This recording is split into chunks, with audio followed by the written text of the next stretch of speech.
City Morning Show.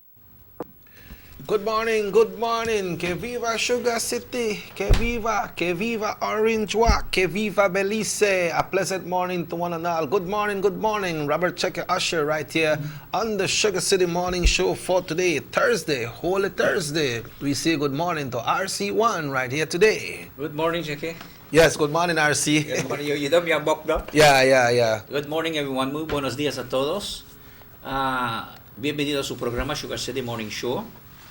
Le damos gracias a Dios esta mañana por abrir una nueva ventana para nosotros. Tenemos mucho por ser agradecidos y muy buenos días a todos. It's a lovely, beautiful morning. The weather is good. It's cool this morning. It's foggy. It was a very, very foggy morning. Let me see if I can get a picture maybe Yeah, not one of those usual hot Holy Thursday mornings, but we know we'll share the weather report in a short while to tell you what the temperatures will be like today. But RC, it's different right now because like previous years or in normal times, right now we're not true normal times, but there are times as everybody would have been getting ready for the big event that happens on Holy Saturday, the cross country race, Yes, usually. So everything has been suspended. Rahim, I sent you a picture of this morning with the heavy fog. If you get a lee break, you could just slide it down there for me. Make people see how we look on this side. side. See how you look on this side of the morning. Yeah, and RC also all those beach parties and people going across the Mexican side, Guatemalans passing through because usually most of the Guatemala citizens, they go to Cancun on the Mexican side like 1 week before Easter. So this time like they are coming back. Right, and not only that, this was time where people go to Sarteneja. They have the sailing regatta. Yes, yeah, true. And they have the annual year. And for the last, I guess 10 years, I had been going there every Easter with the family. Yes. And this year, I will be going there mentally reviewing the old pictures and such that we took and remembering Negrito there and todos los Negritos. Living the moment. There in Sarteneja. And of course, Progreso. You know, and all the touristic areas. Yeah, we got Orchid Bay too. Right, but so and Corozal by the beach. So Cayo too, RC, remember with the big Easter fair at Cayo? That's right there by the riverside. And well, we can all go there if we just sit down, home, relax, close our eyes, and have an imagination of where we're going and time to reflect. And you'll be laughing at all the good times and moments and your good friends. I gave a call to my good friend Salva last night to see how he was doing, and he's doing fine. The man voice sounds strong, man. Yeah? His voice sounds strong. Yes. When you made a talk to him yesterday, he had a man voice. He sounds strong, man. Yes. So I called him again last night to see how he's doing the shutdown, and he's coping with it. And he said San Ignacio, Cayo, as a whole. But he was talking about San Ignacio, Santa Elena, and he was indicating that people are locking down. You understand? They're taking this very serious, and he says the citizenry, they are collaborating and cooperating with the police, you understand, because they know the gravity of the situation and such. Yeah, Rahim, if you go, Ali check the Corozal. Somebody just sent me Ali text a Corozal, said I'm going to get the audio, so see if we could get that going. I know you're able enough to get that done and check with the folks in the area. So it's good when our viewers send us those messages, so we know they are viewing. And it's better to try to remedy something and partner with them, do a merge, because if it's not coming in, then it's good for you to send a text. Hey, morning, you know what? We're not here, so that helps, right? No, it's good because I mean, let's face it. When you deal with technical and the modern equipment these days, we are grateful that we have somebody like Rahim who knows how to handle these things. Yep. Okay. All right, so that was Corozal. But RC, let's link with our sister in this morning, Delve. Good morning, Delve. Good morning. Buenos días, Delve. Mr. Pampos and everyone listening. Muy buenos días. It's Holy Thursday, gal. Yes, it is, Mr. Cheque, the day before the big day of the Lord. Yes. That's right. Well, every day is the big day of the Lord, but Yeah, you like dropping that Creole good, though, the lad. Maybe go into a prayer. All right, definitely. Almighty and Heavenly Father, Lord, blessed good morning to you, oh God. as we welcome you in the midst of this morning. We welcome you in the midst of this show. Lord, we just welcome your presence in the name of Jesus. Thank you, Lord, for another day. Thank you for your grace. Thank you for your love. Thank you for the beauty of seeing the sun, of breathing. Lord, it is indeed a blessing. And this morning, oh God, as we start this day, I just pray that you continue to look over us, that you continue to guide us, that you continue to sustain us, oh God, that we in turn may walk in your purpose, may walk in your will, oh Lord, to bring honor and glory to you. I pray your divine blessings, Lord, for every soul you are not through with yet, as you have reminded us, oh Lord, that you are not through with us yet. So this is the day that you have made. Let us rejoice and be glad in it and give you all the glory. And I just like to do a special prayer, Lord, for those who may be suffering from COVID and from any other ailment or any other accident or any other disease. Lord, I pray your healing, your comfort upon them, upon their family, oh Lord. And for those who are affected in one way or the other, Lord, please send your angels to comfort us, for we are in need of you, O Lord, now more than ever. Please look over us and please continue to bless us. In Jesus' mighty name I pray. Amen.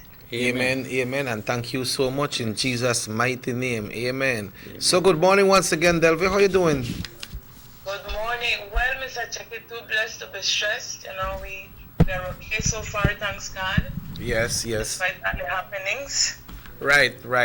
Well, it's Thursday, and I believe we'll get a treat this morning.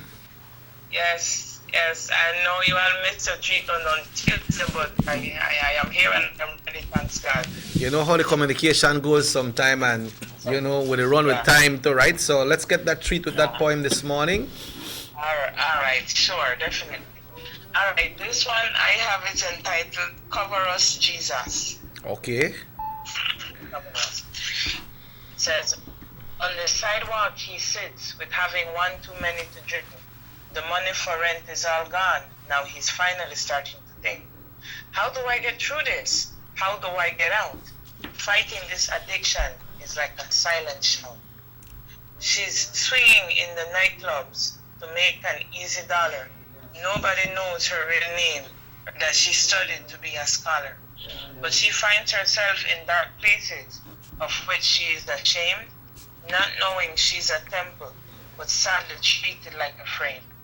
Now global pandemic rises, and everyone has to get low, not knowing from which direction it's coming or going, but it's letting off some hard blows. The world still wants to keep moving rapidly, as if we couldn't see that he is trying to get our attention. Be merciful, Lord Jesus, please. Sometimes we get ourselves in the hot seat. Other times the fire, it still comes. But either way, alone we can't make it. Come, Lord Jesus, come. He is mighty enough to bring thunder and bring us all down to our knees. But he is also loving and merciful. Cover us, Jesus, please. Quite contradictory, isn't it really? To move from one extreme. But he is God all by himself. We are the ones who are called to believe. To put our trust in no other, for he can take away the addiction, he can take away the shame and the forsaken diseases. It is not by might or by strength, but by his power. Cover us, Lord Jesus, please. That's a lot of power. Yes.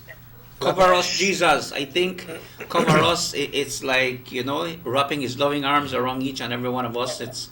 And for this Holy Thursday, it's a beautiful poem, and thank you so much, and may you be blessed also.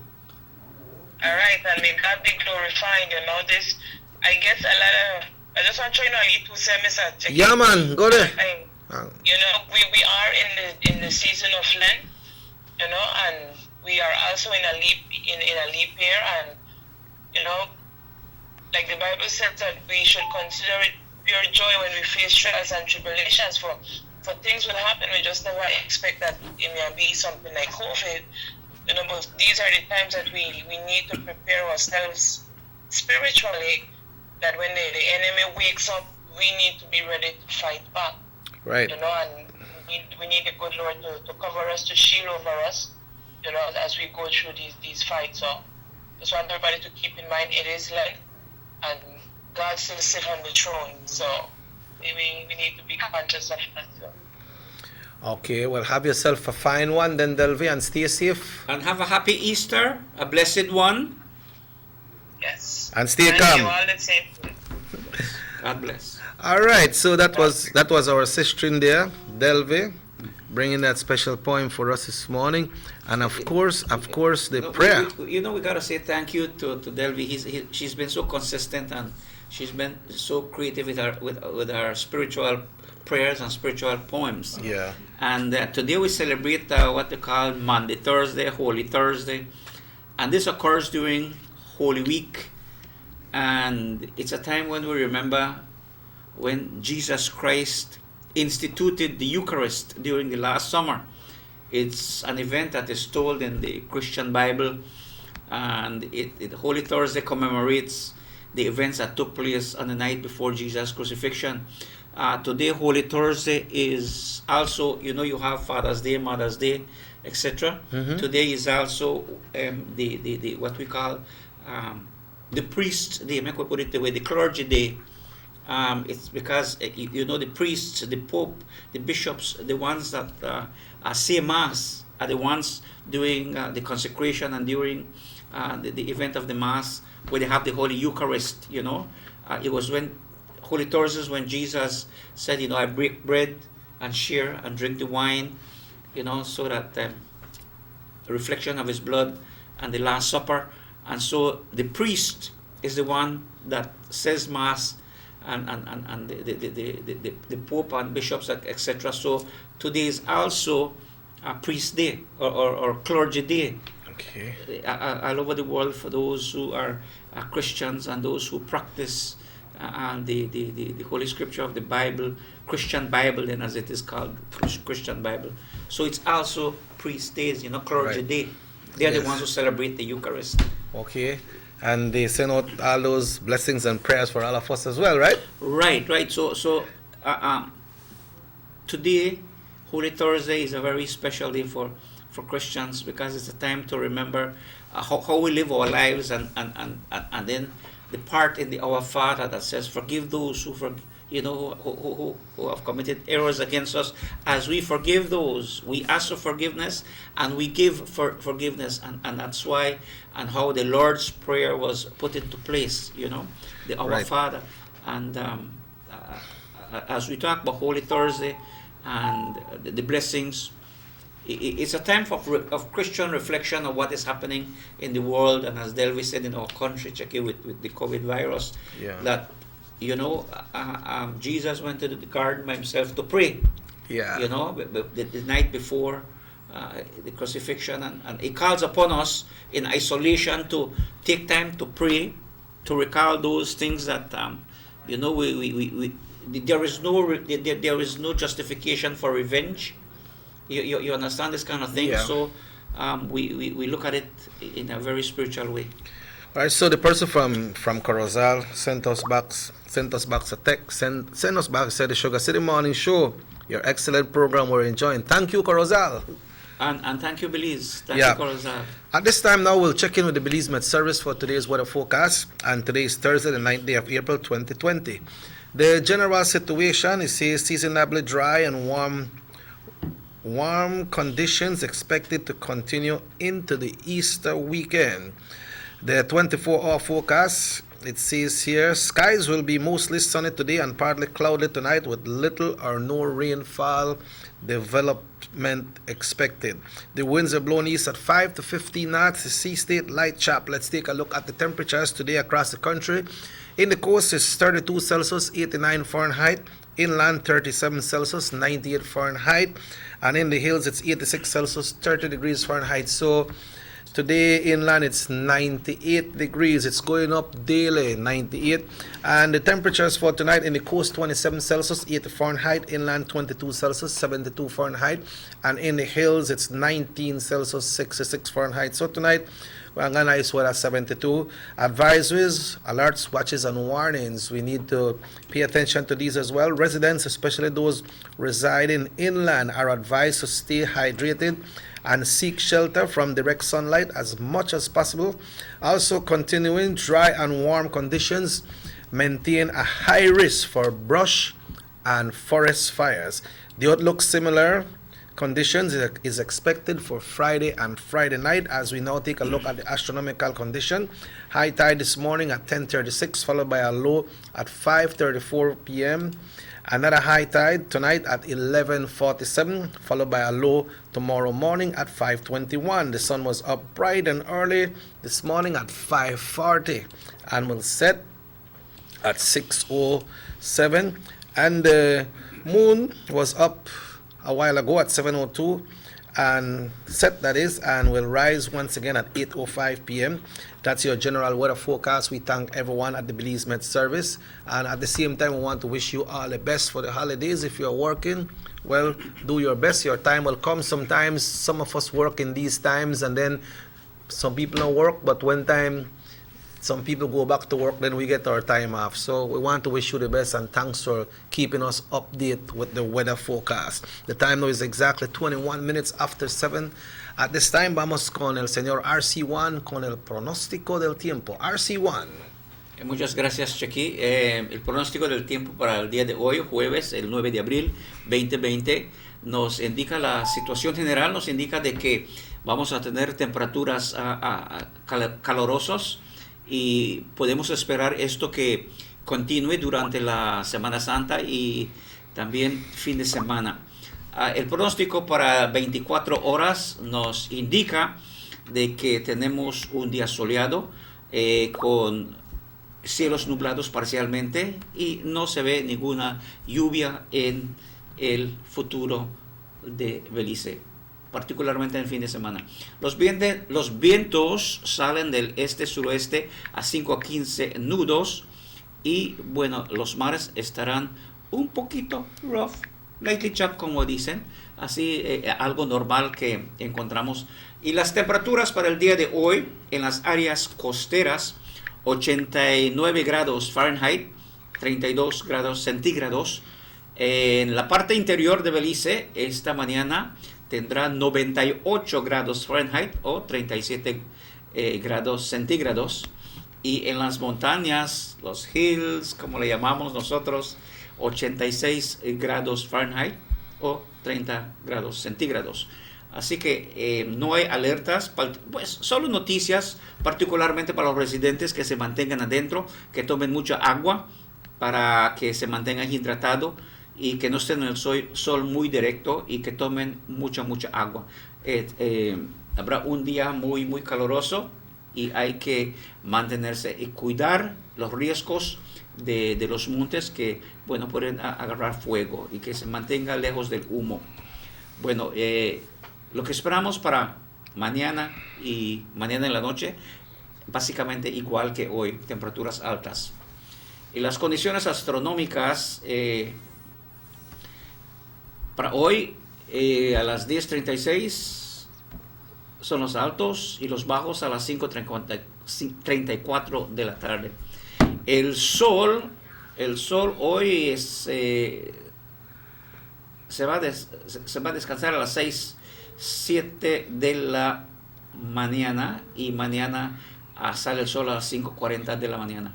La luna, bueno, el día de hoy a las 8:05 de la noche, y hoy Moonset a las 7:02 de la mañana. Queremos agradecer también toda la información que nos manda el Centro Meteorológico de Belice, y particularmente Cristal Rosales, que sabemos que se madruga para mandarnos esta información.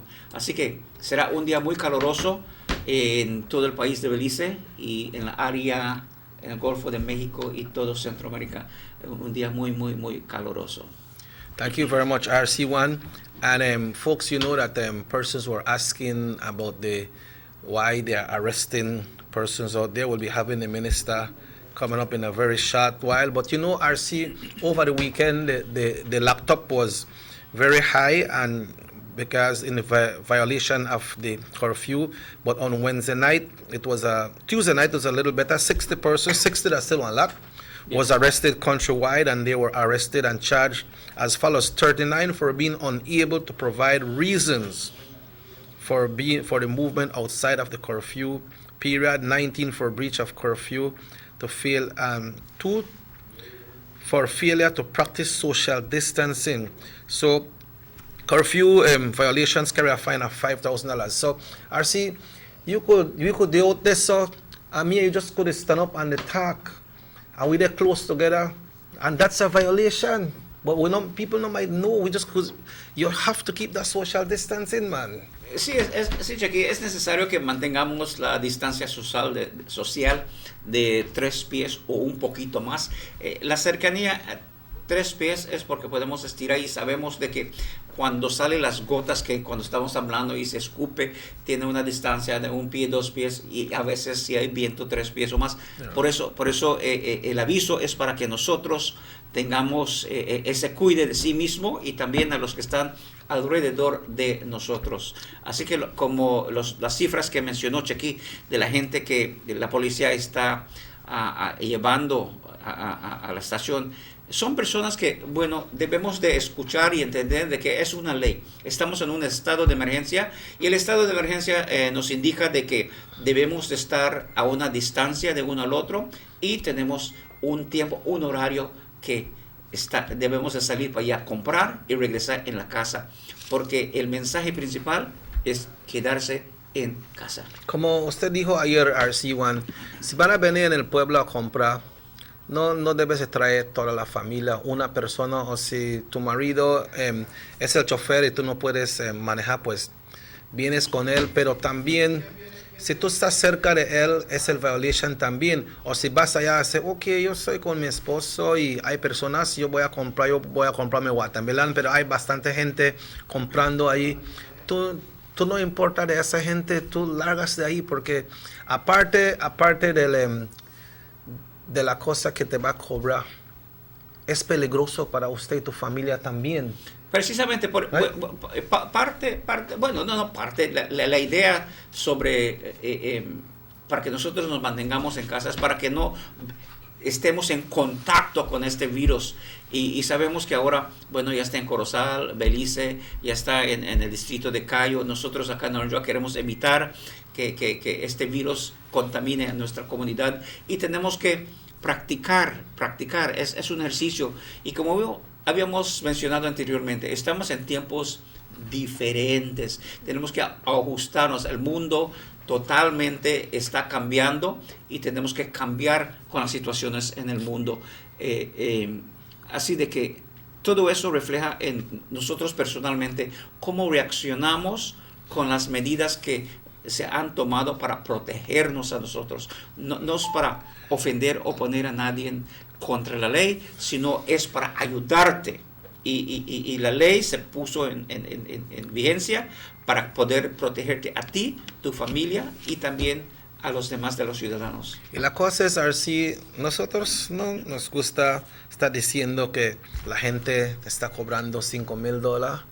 Es mucho dinero, pero esa es la ley. Entonces, vamos, take care of ourselves and stay within the law, because it's tough for us to be, announcing that they catch this person and charge them $5,000. Where will the money come from? If you don't got the money, you're going to jail. What happened to your family? You have to need to think, man. And they're not like you're a thief, nothing, It's just for you to move off and keep your distance, because it's for protecting yourself and protecting others. And then people still come out the night when the curfew is on. There is no explanation that you can give for you to say that, well, I the out here because I going to buy, my massen me gonna buy, or my passen me gonna buy. Where you going? I going to a shop, go buy 2 pounds of flour. That don't work. You have to have a valid reason. Maybe you're picking sick and you bring out, or maybe you're sick and you're going to the doctor. But for being out there just like that, it's a no, right, RC? Bueno, por eso, claro que sí, por eso nos piden, por seguridad propia y de la comunidad, que nos mantengamos en casa, y también para lavar la mano. Alguien me dijo, porque cada vez están poniendo para lavar la mano y todo. No podemos decirles suficiente veces para que entendamos que nosotros mismos tenemos que cuidarnos Y parte del proceso de sanidad comienza con nosotros individualmente. Lavar las manos con jabón y cuidarnos, porque la epidemia, pues la pandemia, que es mundial, se contagia cuando nosotros no obedecemos el cuidado y salimos y nos enfermamos. Como me enseñó Chequi, si sales en la noche cuando no debes estar, la ley está ya para levantarte para tu propia protección. Así que tenemos que ver esto una cosa positiva, que toda medida que se pone es para protegerte a ti y mantener la comunidad a salvo y sano. Well, thank you very much, RC. It's now my time to give me one different time right there. So I got two different time, but the time is 7:31, I believe. Así es, las 7:31. We have Minister Aragon in the house, Muy bien. and he will be coming on to give a little message right here this morning. Y pueden llamar al teléfono 302-2170 para hacerle preguntas que ustedes gusten también. Yeah, so on that note, folks, RC1 and Robert Checker Usher will be taking a break right here on the Sugar City Morning Show. Stay tuned. Don't touch that remote. Keep it right there to North Television Channel 10. Take a journey with us to endless possibilities. Our future as a country is now. DigiNet Boost is countrywide.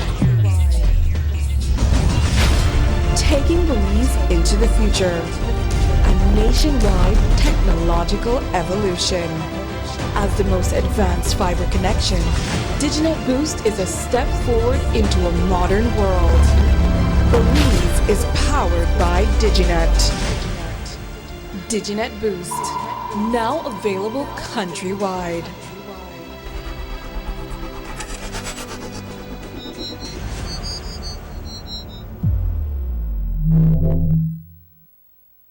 Would you support a thoroughgoing audit of the 21st century at the Lands Department? From 2008 right up to 2016. Audit from 2000 to 2016.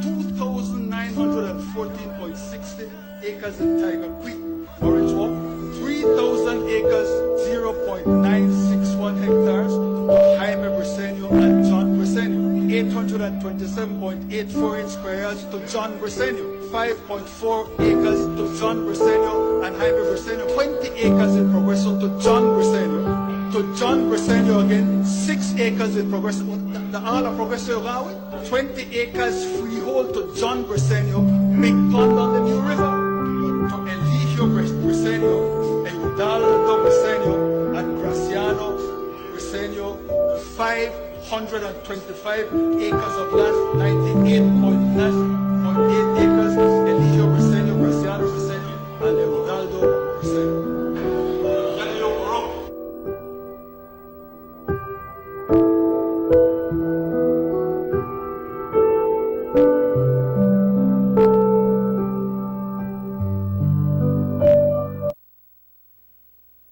Six cylinders to pure potential and better performance. It looks like it vibrates. You think it could be the horsepower? With a quart of oil and the calibration of the injectors, it will start to get the watchers again on the street. We take a motor to its optimal level. We speak machine, Rush Franz, making the world function. Authorized agent, German Vega & Sons. Telephone number 322-3625. Email germanvega@btl.net. Notice the residents of rural communities in Orange Walk and Corozal districts. If you value your health and your children's health, you will dispose of your garbage only at approved sites.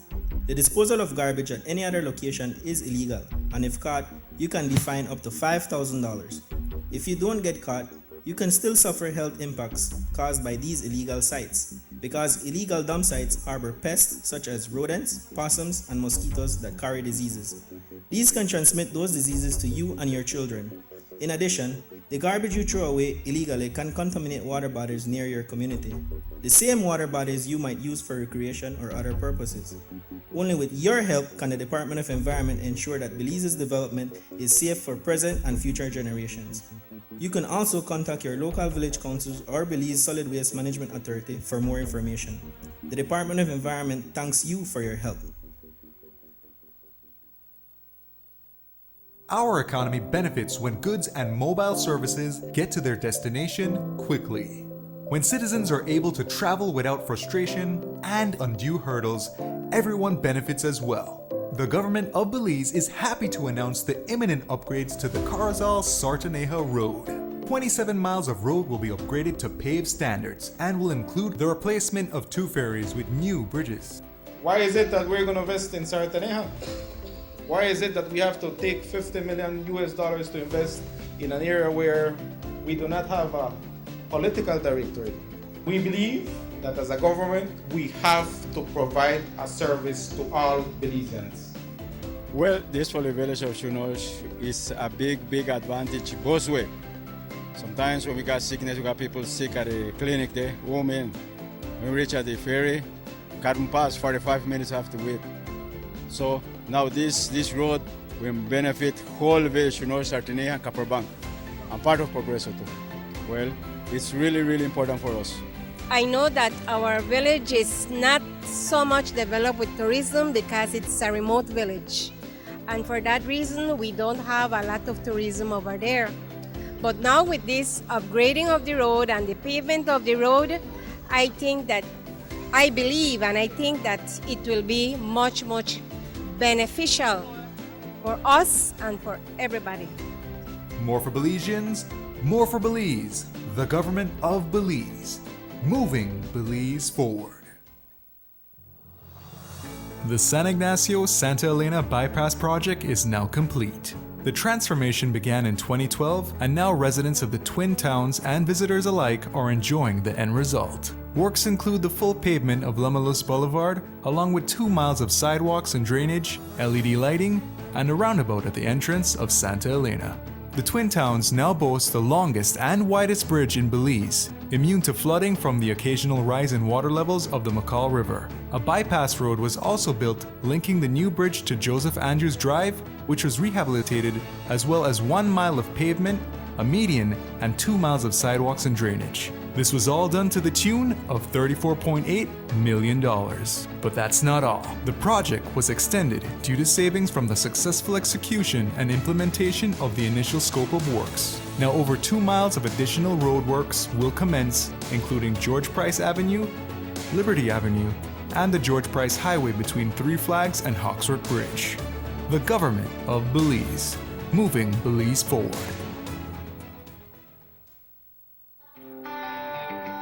Everybody wants a clean and healthy family. That's why they purchase the best food products and the cleansing materials. This time, we give you a bigger size of La Costeña products like the mouth-watering fried beans and the pasta sauce. And surely for your clean laundry, we have the breathtaking aroma of Ensueño Max Suavitel. Even your visitors will ask what you clean your floors and restrooms with. And you can boast it is the variety of Pinol products and Sultan Muriatic acid now in 900 milliliters. And much more for the best prices only at German Vega and Sons Imports. We serve you at number 5 San Antonio Road, Orange Walk Town. You can even call us at 322-3625 or 322-2672. Or you can even send us a fax at 322-2571 or email us at germanvega@btl.net. German Vega and Sons Limited, because we care for you.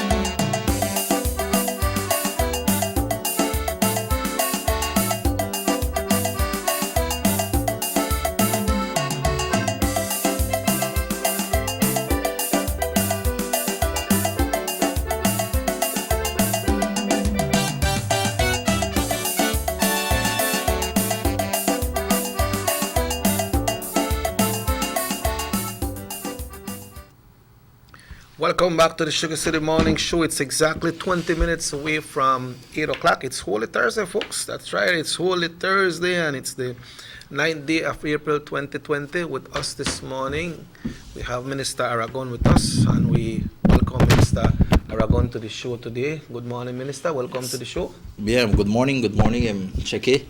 And of course, a pleasant good morning to all our TV and radio listeners that are out there today. I just want to say it's a pleasure to be here in studios, Cheke.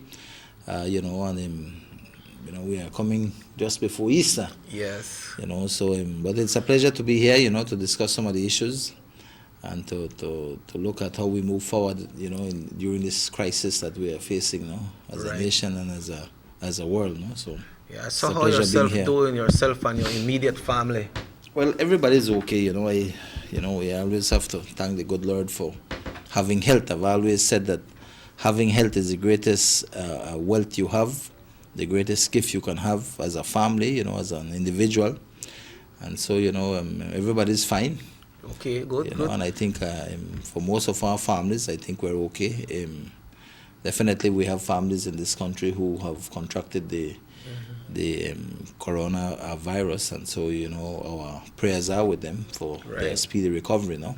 Yeah, so you have like your family plan, home, and with the social distancing and with your workers and everything? Yes, of course, definitely we have to. I think it is important, and I think it is our responsibility to ensure that we abide by the social distancing rules in terms of trying, because I think we all have a responsibility in this nation to do our part to safeguard this nation, and we can do that by reducing the spread of this virus. We can do that by ensuring we are responsible enough to to prevent this virus from spreading, because the only way this virus spreads is with that contact with others. From you to me or from me to you. Exactly, and if we keep and staying at home is very important, and I think that staying at home is the important part of that is that one, if you have the virus, it stays at your home. Right. And you could get over this coronavirus. A lot of people might feel that this coronavirus is a death sentence. It is not. It is a deadly virus in that it can really affect people, especially those with underlying health issues. But for a lot of people, they get the coronavirus and they get over it just like any other common cold, any common flu. But there are, of course, are those who of aged people, especially elderly people, people with underlying health conditions, etc., and maybe even people whose body reacts differently to the flu, to the coronavirus. These are the people who it affects the most. But there's a lot of people who get the coronavirus and get over it. You have seen that in the United States, all over the world. Oh yes. Where this is affecting, and what I would like to say today, Cheke, is that getting the coronavirus is not for something that we to be stigmatizing people for, in terms of we shouldn't discriminate people because they're sick or their family or some member got sick of the coronavirus.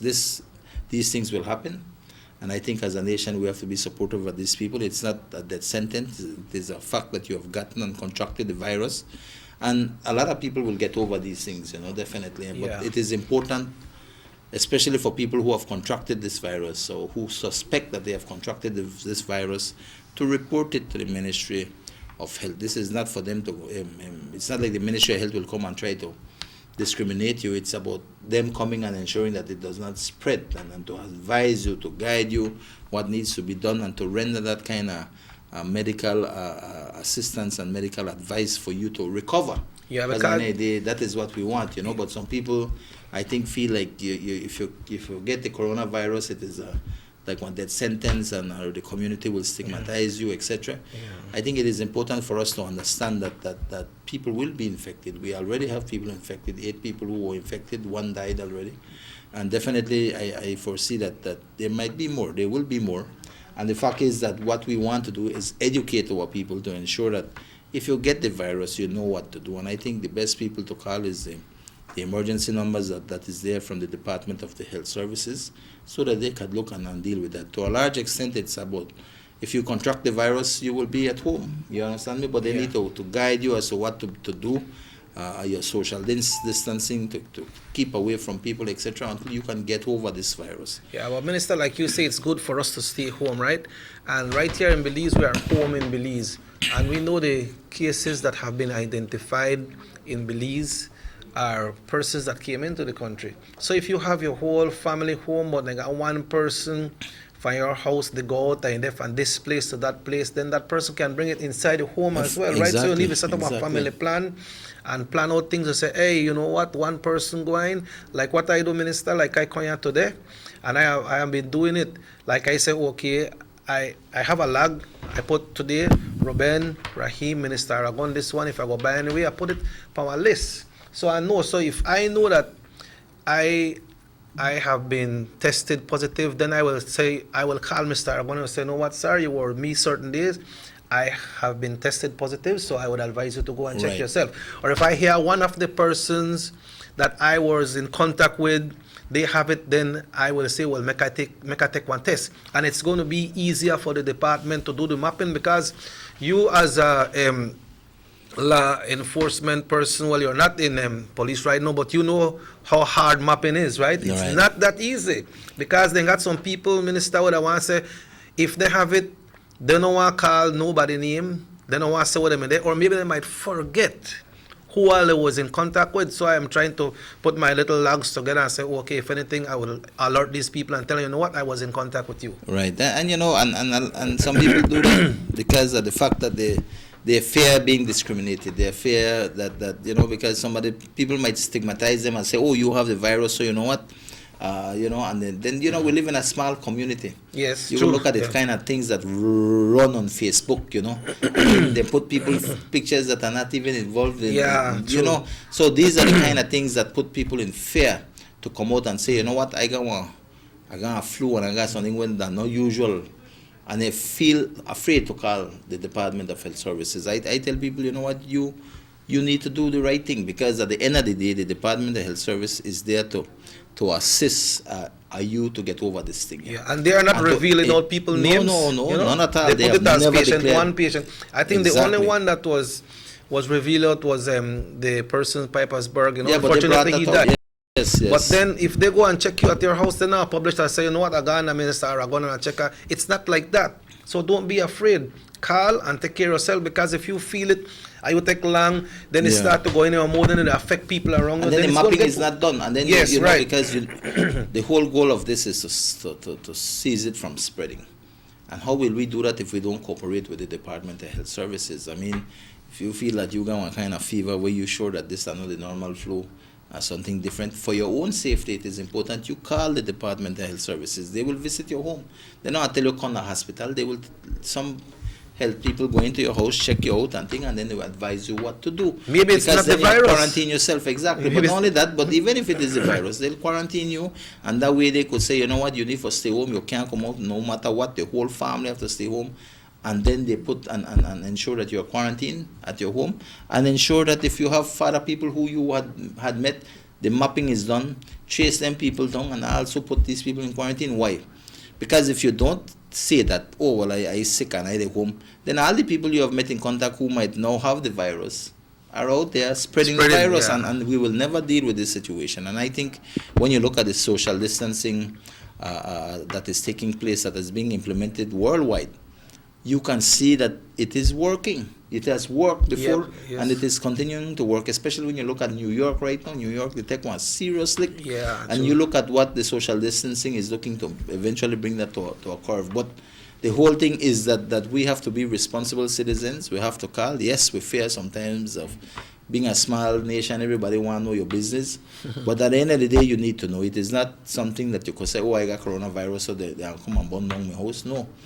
You need to let the ministry know, because at the end of the day, we are trying not to spread this. And furthermore, I mean, these things will happen. I mean, people will get this, and a lot of people who will contract this COVID-19 or what they call it coronavirus will get over it, check it, and they will create their own antibodies and they'll be okay. But at the same time, there are some who will contract this virus and not end up well, you know, because of underlying health conditions, etc. And these are the people Yeah. who are most vulnerable, and that is why it is imperative that we are responsible enough to inform the Department of Health Services in this regard, so we Yeah. minimize the loss of life. But if it's detected early, then you have a good chance of getting healed from it, right? Right. Well, you know, of course, and I think there's a lot of things out there. Definitely, I always look to the United States, because these are the countries, the first world countries, who are at the cutting edge of technology and cutting edge of healthcare, and you know, see what they are doing. But definitely, you know, Belize, the best we can do in this country right now is to ensure is by prevention. And how do we go about preventing it? Is by social distancing right now. Yeah. By staying home, because right now, if you stay home, Checky, and you got a bad cold and you feel that this cold now, and like I said, like coronavirus, but you stay home, the only you that day in another house and your family who might be affected, and after you get over that and your family get over that, it's not going nowhere. But if you got that and you're all over the place, or your family members are all over the place, and they don't know that they have it, it is spreading. That is the whole point of staying home, is to contain the situation. And I do think that I think the government of this country stepped up early.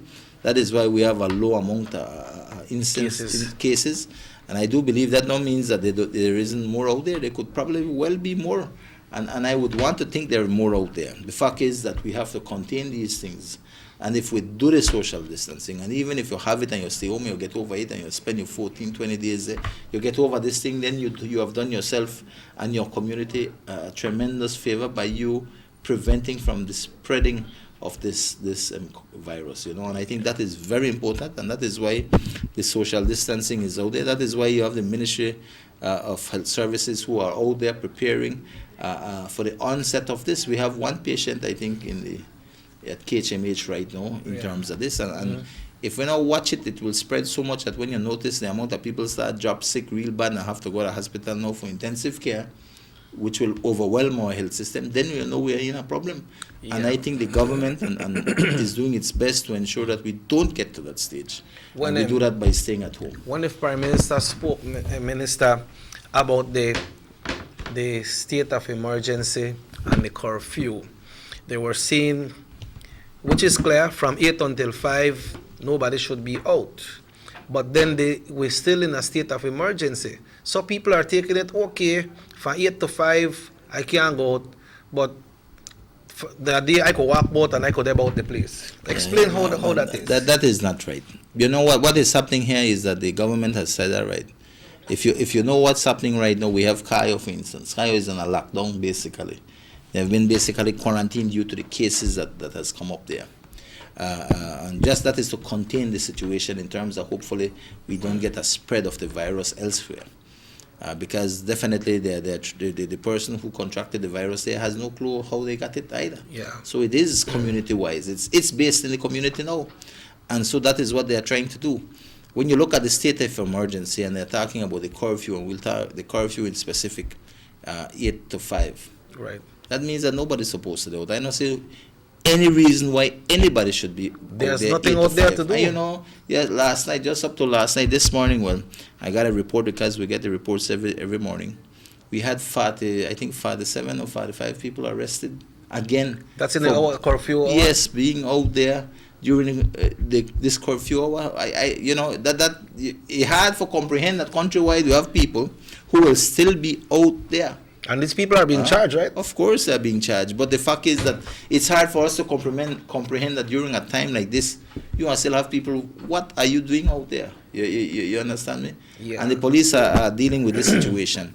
But when you look at that is the curfew, and definitely nobody should be out during the curfew hour, unless you are essential worker, like the police, the nurses, the doctors who have to traverse, Let's get this call. Hello, good morning, muy buenos días. Ajá, adelante.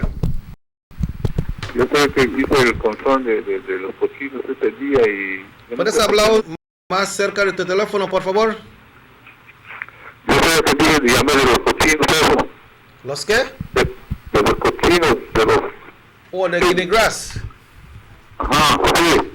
Yo no sé por qué no quieren hacer caso a uno y yo me paso hueliendo esa cosa todo el día hasta de noche. Yo creo que las cosas no creen que esta cosa me puede enfermar. Explica al ministro qué está pasando allá en Guinea Grass. Explícalo. Oiga usted, lo que pasa es de que esa gente están criando unos cochinos ahí y esos cochinos apestan. Me paso bebiendo ese olor todo el día y hasta de noche. Y yo creo que esa cosa me puede enfermar, porque tal vez me puede traer hasta el virus, ¿no? Yo quería que le diga a la sanidad que puede venir a ver eso, ¿no? Okay, muchas gracias. I think, definitely the people from the Ministry of Health, I think there's an office to look into these things, you know. Okay. Definitely they have to go. I know that there are rules that govern, I mean, when you're having livestock living in a community area, I know that is not tolerated, and definitely they need to look into that. Okay, so Minister, we were talking about how we differentiate between the emergency, state of emergency, and the curfew, because people feel like the state of emergency, all right, we're not going to no curfew, so we go hang out at the park, we go walk out and things like that. No, all right. So basically, during the day, you know, right now, if you look at the new SI that has come out, the new SI has placed new hours, opening hours for businesses, you know, and basically it's stating that people, certain stores cannot be open. Some of them have closed down, or some of them now will be open with a stringent hours. So, for instance, I think 30 years, and that has now been from 8 to 4. Yeah, 4 p.m. 4 p.m. You have most grocery stores are from 8 to 4. Gas stations are from 5 to 7. Yeah, and it's all dependent on the business owners, you know, because a business might say, like in San Pedro, you have business owners that are only opening from 8 to 12, and that's it, you know. Yeah. So it is dependent, but the government has set these regulations down so that they could have an enforcement. Because if you not set it down, then how do you enforce it? Yeah. That is why the SI is there, so that it gives the power to law enforcement, the power to the government and other entities to deal and enforce with these timings. Now, yes, you can move, let's say, stores are open 8 to 5, 8 to 4 gas stations, 7 to 5, and so forth. That no means that for you for just go there, go hang out, you know. It is open. Why? Because people at times will need pharmaceutical medicine. Like I say, you get sick or you get injured home, you need to get certain medications, and that you can go to the pharmacies that are open. You need to provide food for your family, so you could go to the store and get that. But it is there because when we can't tell the stores no open, then how will our population we have to live. Be able to access the food and etc. So it is there, but it no means that I'm free for all that. You say, oh, well, 8 to 5, so I could go about my business, walk around. No. You should not move without a purpose. If you need to go buy something, and this is my own personal thing, and I've always told people, oh, but I want to drink, at least I drink, so make I take one spin and I go out there. No, that is not, this is not for open for you to go because, oh, I just want at least I drink, make I go take one at least I drink on the lane and hang there and drink this soft drink. No. Listen to me. We have to understand where we are with this crisis, and everybody has his role to play. If I need to get things from the store, I go in and I say, well, you know what I need now? I need to go get me the provisions. You make a list. The wife need a dummy list. Yeah. And I say, one out of the family go and buy this. And maybe me go and buy this. So I get me list for everybody what I need to get. I go and buy that as quick as I could, back with the social distancing rules, etc. Buy it and I come home. And I not going back out again. And I don't go into the store again until maybe next week or next 3 days, 4 days, depending on how you can handle. And that is what it is meant for. It is not, they're not meant for make you a free flow in terms of people who come out and just stay all over the place. You only move with a purpose. And right now, if you look at the new SI, in terms of construction work, all of that has been put on hold too. So people where they do construction work shouldn't be out there. You know, it is trying to, the SI is doing, the government is doing its best in terms of limiting the movement of people. So the less movement of people, then the less movement of this virus from one to the other. And that is the whole goal. But we have to do our part. Government can't put and say, well, we're locked down, the stores totally, they don't open, because then how will people access the food? You understand me? Yeah. How will they access the butane for their house? How will they access the necessary pharmaceutical drugs that they may need, you know? So we can't do that. But at the same time, we ask people, man, do your part and ensure that you know go out there. I'm going to buy one. one bag of pepitas right now. And then next hour, you don't want to cook, make a go there again. This is not for that. And people have to understand these things. So my thing is that the SI is there that empowers the departments, the police, etc., to enforce it.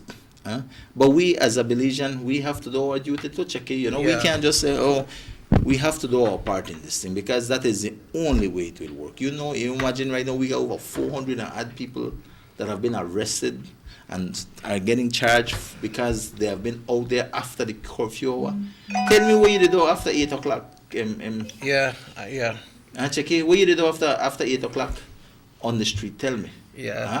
And of course, you have people who are essential in terms of people who has already been deemed in the SI. For instance, you got law enforcement personnel, nurses, doctors, everybody who have to move to work at different shifts. So that is understandable. That is why they are allowed to traverse during the curfew hours. And of course, you have, I know you have cane farmers who have to go chop their cane, because the industry has to remain open in terms of the sugar industry and other critical industries in this country. So you're allowed to go, but then for make you go straight down, straight go chop your cane, from there straight go deliver, and that's it. You know, for make you, it's not a free for all that you go hang out after that and all of these things. It is for you to move, and some people will have to move within the curfew hours. And I'm sure that the police men and all, they have been guided that, listen, we already know that certain industry must be open, so we have to use with discretion when we are dealing with people. But like if I not see it happening.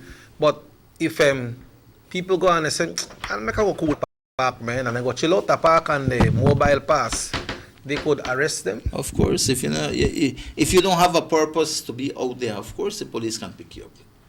You know, in this state of emergency, the police can pick you up because you're out there just idling about, you know. And that is what we don't want, because the less people out there, the less interaction with others, the less the virus will spread. What people they mistake the state of emergency with the curfew. They feel like they're only in a curfew time and they have to stay home. And still some of them don't stay home in the curfew time, because you mentioned that they had some big arrests over the night, no? Yes, say that for the curfew. And the important thing is during the day, because I think the law enforcement is really doing a good job in terms of the curfew. But during the course of the day, it is simple. If you have no purpose to be out there, then don't be out there. What we are trying to do is limit the movement of people during the day, limit the social interactions that have to be done. And by doing that, then we'll limit the chances of the virus spreading. You know, and you can look at it, Checky. You look at the nations that move very slow in terms of this social distancing and all of this thing. You look at New York and other states in the United States, they move slow. Look at Mexico. Mexico moves slow. Right now, the amount of kids out there, man, is tremendous. Why? Because this thing spread like a wildfire. And what happens at the end of the day? It gets so overwhelming. The health system in those states and countries can't cope. And then you have a lot of people dying and things like that. So we don't want to get to that state, because one, we know our health system is not up to par like the first world countries, but definitely we can do our part in a country like together we can. Of course, together we can, and I think together we will overcome this in the long term. Definitely, we want to ensure that we go through this thing with the minimal loss of life and the least spread of this virus, and that can be done if each one of us does our part, Checky. Well, on that note, Minister, will be taking a break. It's 4 minutes after 8 o'clock. Robert Checky Usher, Minister Aragon will be back after these messages right here on Nortevisión Channel 10. Motor 5.0, 4 válvulas por cilindro. Todos quisiéramos una. Como que no agarra, ¿no? Siento como que se le pega el balancín. Vamos a darte el aceite que te mereces. Vas a correr como rayo, preciosa. Los que oímos más allá de las revoluciones, hablamos máquina. Roche-France, poniendo el mundo a funcionar. Agente autorizado German Vega y Sons. Teléfono 322-3625. Roche-France. The ongoing technological evolution constantly transforms the way we live our lives. The introduction of our national fiber network creates the opportunity for Belizeans to live the digital lifestyle.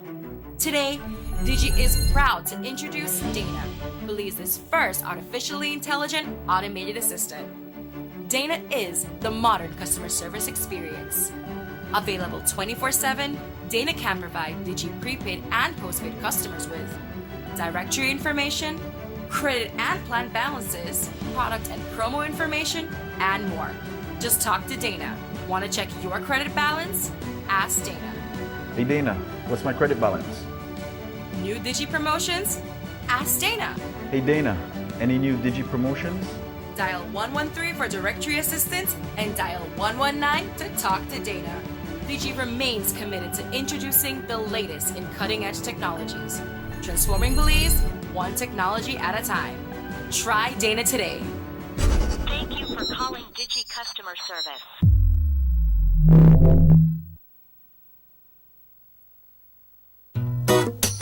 Someone come? Yes, someone coming. Let's go. Sa.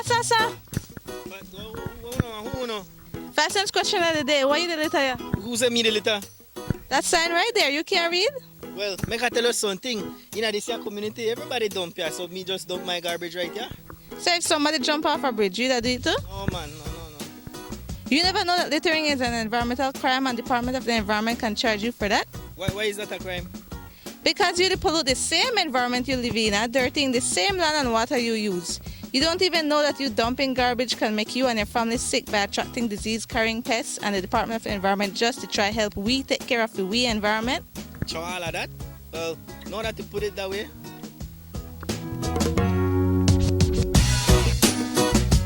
Thanks for your 5 cents, brother. That's 5 cents question of the day. This message is brought to you by the Department of the Environment.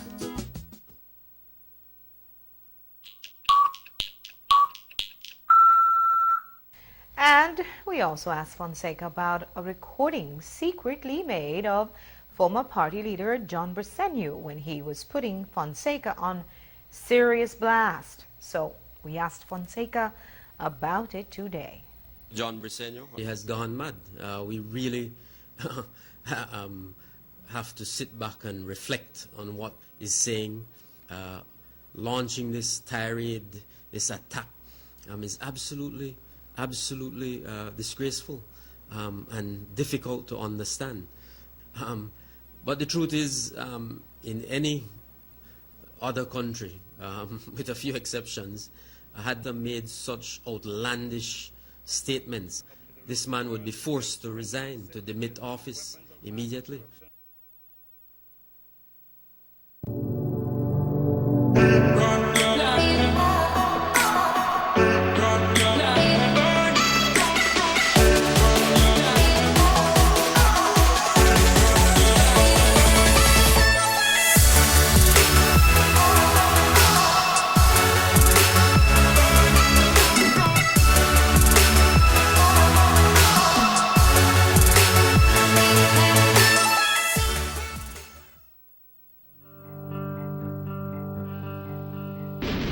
Look at the people leading the PUP anti-corruption charade. The $3 million man, who the U.S. Ambassador Dieter wrote to Washington about credible reports that he accepted a $3 million bribe for an oil contract, which he used to purchase his cable company. The malignant tumor, who diverted tens of millions of dollars sent from Venezuela for medicine and housing for the poor to settle his friend's private UHS debt. Mr. 666, who while he was Minister of Education, over $666,000 meant for scholarships to poor students was diverted to friends and cronies. Even a 4-year-old got thousands of dollars under this scam. Baby Toomer, who is the principal in the company that received $3.5 million for a piece of land close to the Philip Golson Airport. Belize, these are the leaders of your new PUP.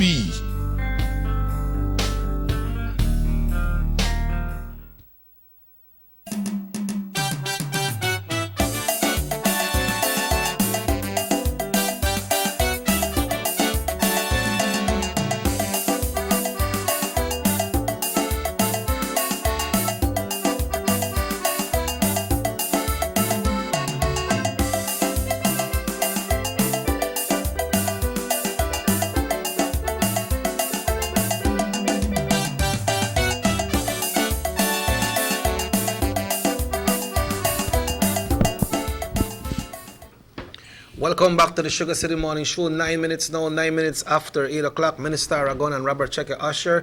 Minister, you're saying, we hear the health people are saying, we hear the government is saying, and stay home, and we are staying home, but persons are wondering how will they manage, you know? Like I say, this text here is saying, good morning, Checky, good morning, Mr. Aragon. I have an issue about the butane gas company, although it's the law, the pricing, but it's trying times in these companies want to bring down their prices. It says it's a welcome news for consumers. Also, somebody they say, all right, Minister, you're asking us to stay home. How will we live? How will we survive? Right, and that is the crux of the matter, right? That's why when we talk about not having a purpose, I mean, if you have nothing to do out there, then you don't need to go out there. But of course, you have to work. There are certain people who chop yards and things like that. We are trying to minimize the movement of people. If you have to go for make one living, I tell people go because you have to make one living, right? But there are certain things that have been deemed within the SI that you should not do. I think construction work is one of them right now. Yeah. If I'm not mistaken. A lot of people working on construction. Exactly. Some people catch a killer. So that's not an easy thing. It is not an easy thing, and I think certain industries like Bayside is still open, so people have to go work. People are deemed essential at that point in time, so people from Bayside are still going to work. So what I'm trying to say is that it is in terms that if you don't have nothing for the out there, don't be on the street idling. You must be out there with a purpose during the 8 to 4 or 8 to 5. In terms of in the morning, during the daylight hours, well, basically. But of course, after 8 in p.m. to 5 a.m., what purpose you have out there, unless you're deemed an essential worker or working in an industry. Yeah. Let's get this call. Hello, good morning. Hello? Yes, good morning. Yes, I just want to ask to be sure, you see I got a lead job here in San Jose to do, right? I mason job. In San Jose? See? Okay. But only me on the house, right? But I need the money and I have to go out and do that lead job check.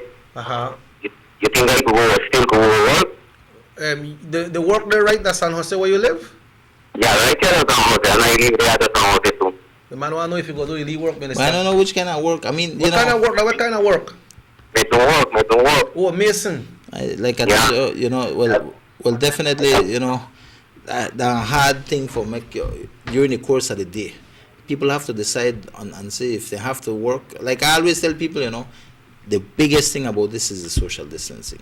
Yeah. If you're going in a crowd, what government is trying to do is not to have a lot of people congregate at any one place. So if you don't miss the money, if you go by yourself... Well, if you do yearly work by yourself or something, I don't see a problem with it, But like I said, I cannot sanction anything in terms of going against yes or it. No. Yes. Yeah. So you work by yourself? But I'm saying you have to... I work by myself. One thing that they leave out. I won't think that's a problem. I won't think it would be a problem. The minister is not saying yes or no, but he said he don't think it will be a problem. But if you do, just keep your social distancing. Because all we have to live, right? Yes, because I work. If I don't work at that, I got no money. I can't eat. You see? Yes, sir. Right. And I afraid of that virus too, but I need him money. Check. Right. You just have to wash your hands and all of these. Just take care of yourself, man. All right? Yeah, I know, but how it think I see me. What I could say is then question me. You're not private here, you don't only work for yourself, I mean, that's something you have to look at. But I don't think, the police is out there. Like, for instance, between the normal daylight hours, police are out there. Police will look at people who are 5 man, they stand up, they talk, they drink one cocoa. You don't need to have that. The police will block that up. Police are out there to enforce that, people are not congregating, people are not coming together. Sorry, what over the latest over now? They don't change the over 8 o'clock or 4 o'clock?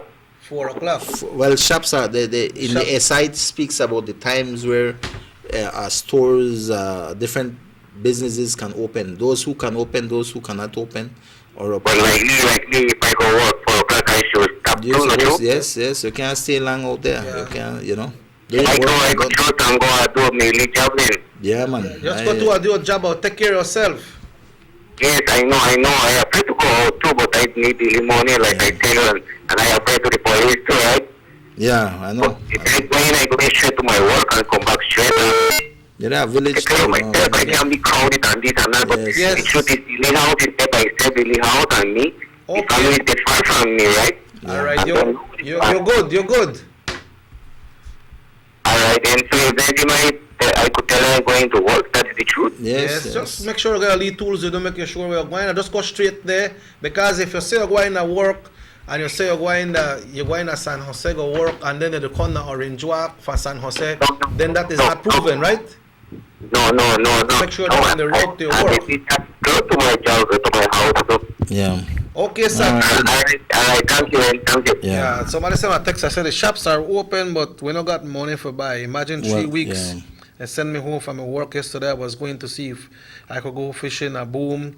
My press release came out. Can't go by the riverside. But Minister, talking about all of this, do you know anything about the relief that the government was working definitely. on? You know, check it. Yeah, and in terms of that text that you got, we have to be real. These things will get harder. You know, checking. That is the way I've looked at this thing and analyzed it. I definitely things are getting tougher. You know, a lot of our population out there, you know, like we may discuss offline in terms of as we progress with this thing, you have man who work and then they catch and kill. Yes. You know, you got man who work from paycheck to paycheck. Just like the tour guys, they used to go and make their money one day and then live with that day by day, no? Day by day or week by week. And some people have saved a little money.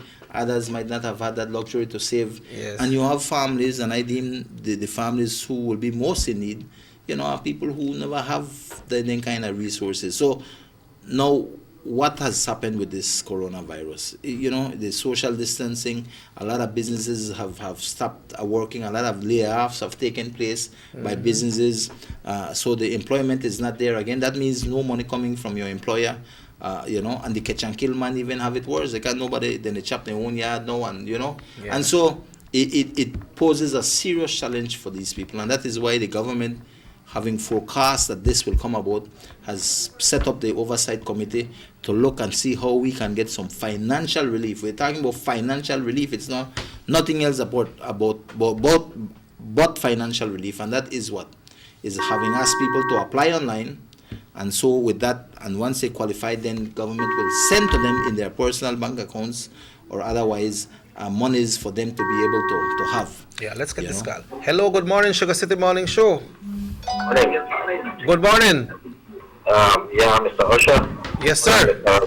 Yeah, morning. That is informing the people as to the things that can and can't be done. Just now I heard you're giving this guy some information about the construction work that can and cannot be done.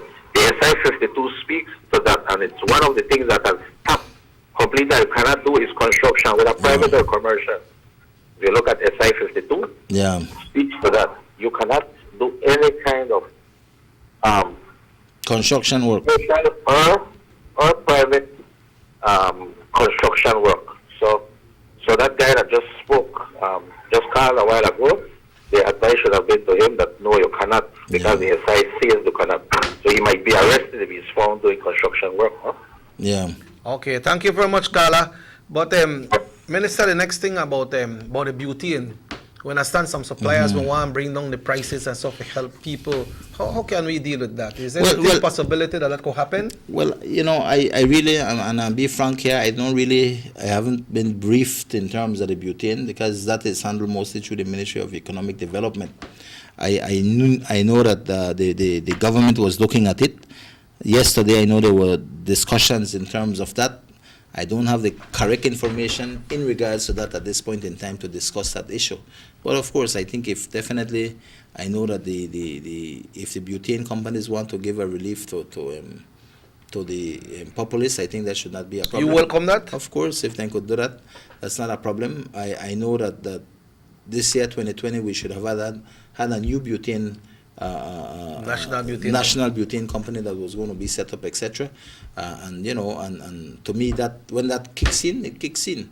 The fact is that right now we have to look at what is important to our people, and I do know that the Ministry of Economic Development was looking at it, and like I say, I don't have the details that I can discuss because I don't have it. If not, I would discuss in terms of what is the situation there. Yeah, because government can't help everybody, right? Right. So if the people they give only help, but a text on him, like I was asking you about the relief from the Yeah, oversight okay. committee. How is that discussing coming on? Well, definitely, as far as I know, we had cabinet on Tuesday.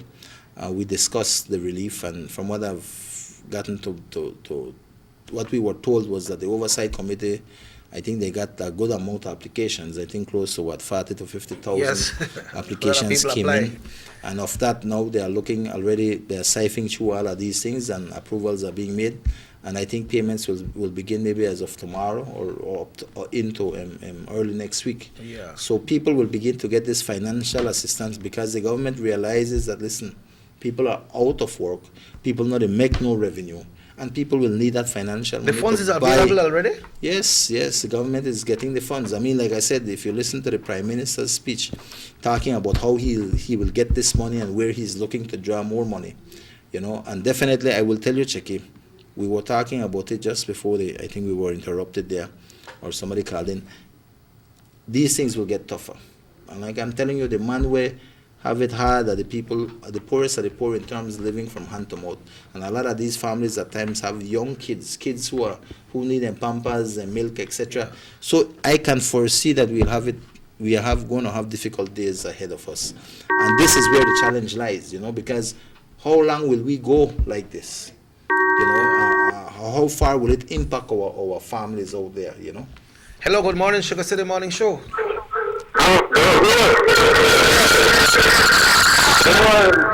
¿Puedes bajar el volumen de tu radio, por favor? Baja el volumen de tu radio or televisión. We are in East Radio, right? Yeah, likewise. Okay, well, like I said just now, Carla, from what we were informed is that most of the approvals. No, escucha tu radio o televisión. Yeah, most of the approvals are being made, and from what they told us, it would happen maybe late this week, which is we are already in Thursday and Friday coming, and early next week things will begin. Monies will be dispersed to different accounts for people who applied across the country. Do you know how the selection process goes? When you send the message, when you send in your application, you receive back a message that's saying we will be contacting you. Stuff, yeah. Do you know how it's set? Who can qualify and who are not qualified? You know how that process Kechi, works? I think they put the guidelines out there of who can qualify and not, and I think there are people who are unemployed who also can qualify. There are criteria, etc. Of course, I mean, if you are working with government, let's say you're a government employee, let's say you work at Lands and Lands have now closed down, or Vital Statistics that is now closed, your pay is still going. So you should apply. You should not apply. Can you not qualify? You are getting your salary. These are for people who have lost their jobs, and one of our biggest hit is in the tourism sector, who a lot of people have lost their revenue, as tour operators, tour guides, you name it, have been affected. So these people qualify for this.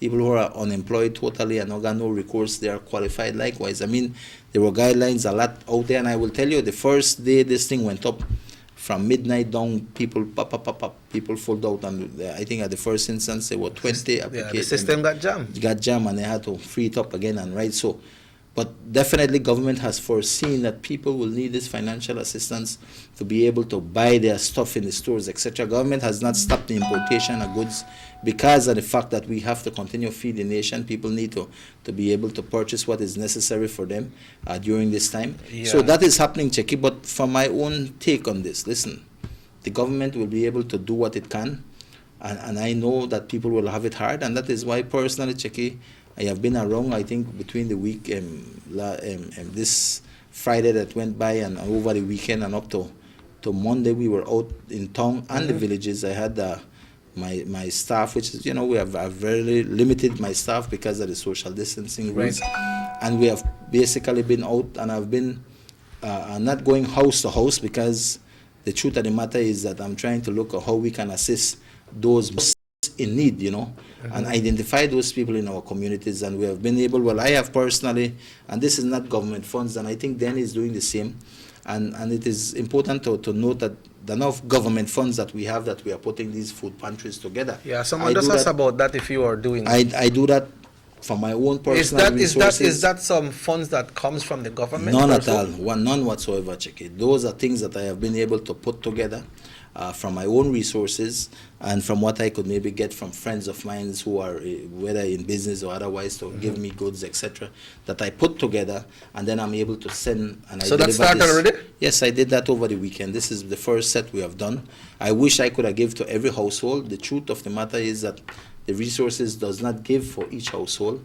This is not government revenue or anything like that. If you listen to the Prime Minister, the oversight committee, you asked me who qualifies for those fundings.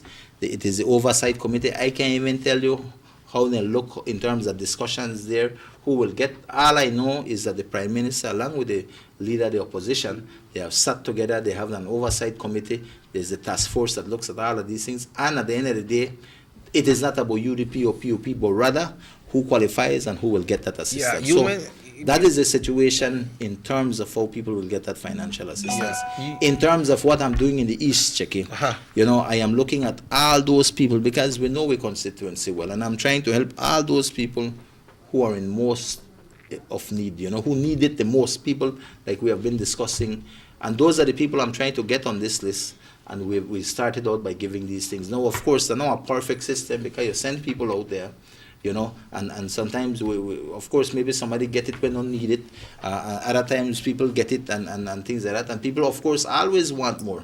The truth of the matter is that these things cost money, and we're trying to put, and it's not, this is only one time I'm doing it. I'm also planning to come again on a second round because I think it is important we reach out to people. When you go on a second round, the same set of people will get? Well, more because I'm looking at the people in most in need, Kechi. Okay, so this is so not if like, I go to... It's not a party thing. That's not a party thing as well. The media do it. I am doing it as a representative because I think it is my duty that I, as a leader, must look out for the people who I represent. And in the people of Orange Walk East, I want to know that, you know what, in my, let us say, in your street, you have everybody, but the 5 families on this street really have it hard. Then are the people who have been struggling, who, I want to know that, listen, in this point in time, let us try to assist these families. No, I can't get every household, but I'm going to try to touch these families who need it the most because I think it is important that we reach out to these families.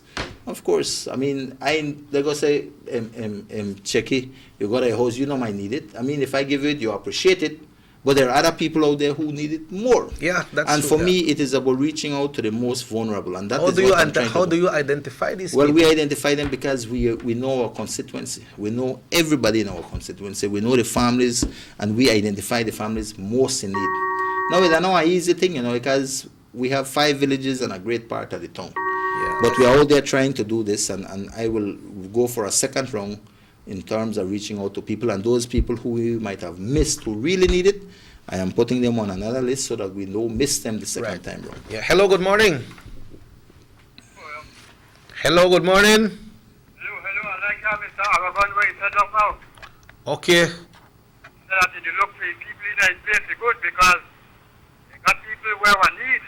Yes. And after this, there will be a backlash. Remember, some people, they get off board and off ship. So look for your people then. Right. A lot of people can't come out and do a leave us big. Right. People, where they for hand to mouth. All right, good.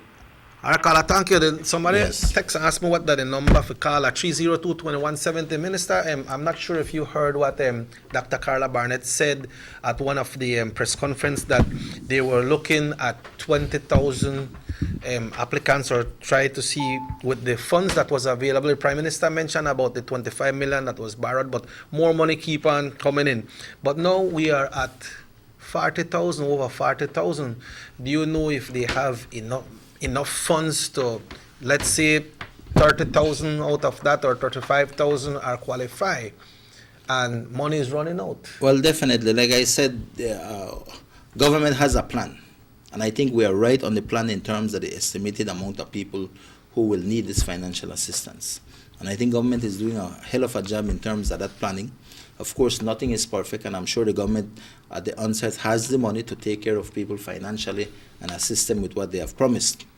Those things are all things that have now come to bear in terms of the pooling of resources from government. But we have to understand that government only has so much money likewise, you understand? And definitely when you look at the certain things that will have to be done in the short, medium, and long term.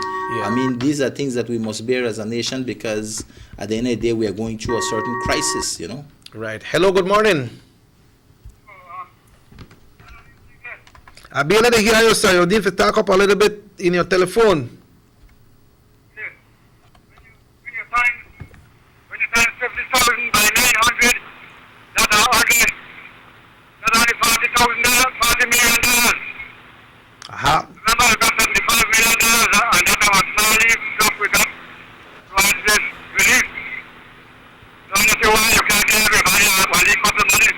Yeah, but that I know. Okay, thank you. Thank you, But Carla. Minister, But that is not only for 1 week, you know. These are payments, you know. These are not I think payments. it's like for 6 or 8 Yeah, weeks. we have to look at for, yes. So they're not like that one time where government will make this money. And Once remember, you're qualified, then the every 2 75 weeks. million that Prime Minister tagged, there's no money on hand, you know. The money he's going to reach and access, calling the central bank, Yep. monies that he has pulled together. And this is, remember, we don't know how long this thing will go, you know. How long we will be here in this situation. I give it at least 30 days in the immediate that you could say where we are, and things might get worse, and things will more than likely expand from 30 to 60, maybe 90 days. We don't know.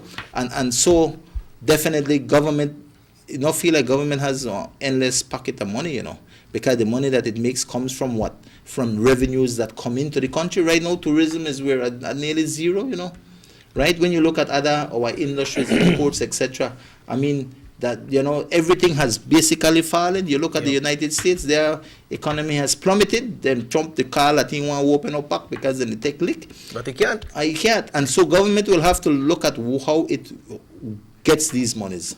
And right now, Cheke, I'll tell you right now, look at our allowances from the ministers. We have cut that in half now. Basically, everybody has to get a cut down the road because, and it's necessary because all of us are part of this country. And everybody will have to take a blunt. Public servants will have to take a lick in terms of maybe losing some revenue, whether maybe it be an increment. I don't know. But the fact is, Cheke, things will get a little more difficult, I'm telling you. And that is why the program that I'm doing, that are my own personal thing as an individual, as a leader in my constituency, as a representative, that I'm going out there trying to see what I can do. I'm the little money I have, I'm putting it there. I'm trying to harness support so that I can put these packages, and our packages are the packages I'm giving is 4 pound rice, beans, sugar, 3 pound beans, and 4 pound flour. So we have everything at 4 pound except the beans. And of course, we give our cornflakes, we give our milk, we give one oil, we give some sanitizing products and other things. So this is what I'm trying to do in terms of reaching out to our people. But easy because I'm seeing that, listen, I will have to see what I can do because 3 weeks from now, I need to reach out again. Because to me, I know the hardship that some people will face. You heard this, Carla.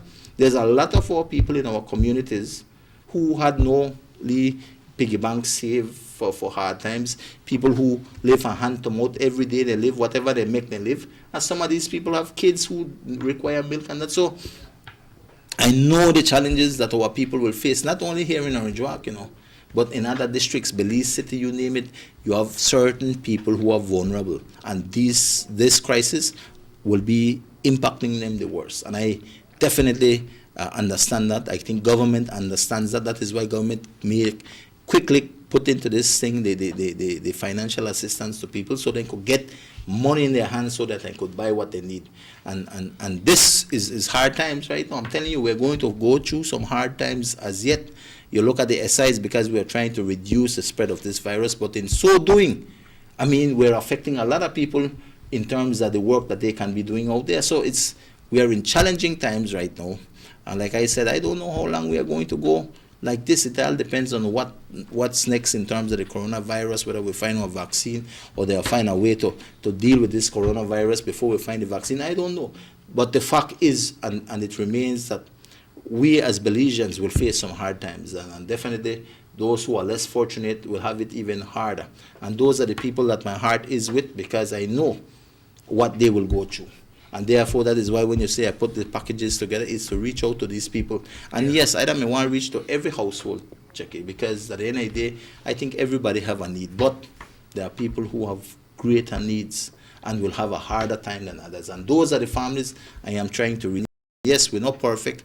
And like I always tell people, you know, once I get the name and I find out what family we really need and we miss, I take their names on, because the next round I want to reach out to them, because at the end of the day, I'm trying to reach to everybody, but there are people out there who they don't need, but they still want. Yeah. You know, and such is life. Nobody vexed about that, but I'm trying to do the best I can in reaching out to the people who need it. And I think that is important for us to do, and I hope that as leaders, and I say as leaders because not only me, there's a lot of leaders in our community, and I think they need to do their part to reach out to their constituency and to help those who need the help the most. Yeah. Very Hello, good important. morning, Sugar City Morning Show. Hello. Morning, sir. Yes, morning. Solo quería preguntarle que también felicitando al ministro que está ahí presente. Le quería felicitar por las cosas que le dio a su gente, pero aquí estamos viviendo acá en San José y ayer nos llegó una ayuda.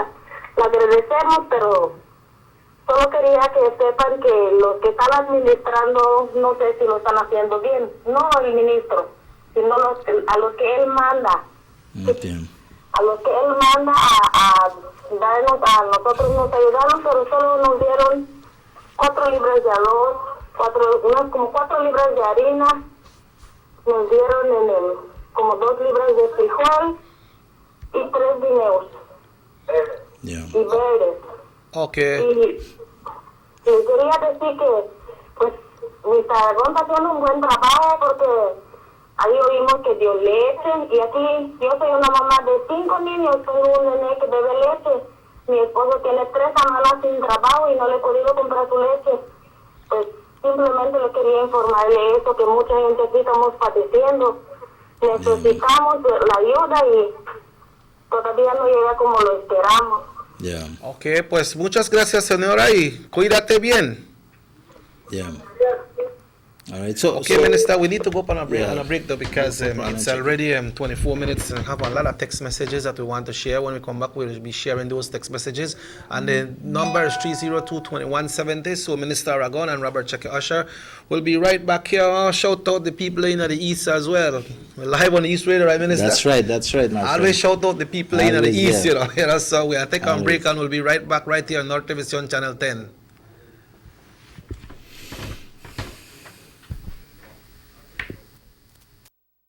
Powerful engine disguised as an aluminum alloy that spins at 8,000 revolutions per minute. Goes like this. You think it's a turbo? No, with a cleaning of injectors and a change of oil, you will run more efficient, my friend. For those who understand the engine like it talks to you, we speak machine. Rush France, making the world function. Authorized agent, German Vega and Sons. Telephone number 322-3625. Email germanvega@btl.net. The sunny days are here, and whether it's for a picnic or in your kitchen, you need the meat.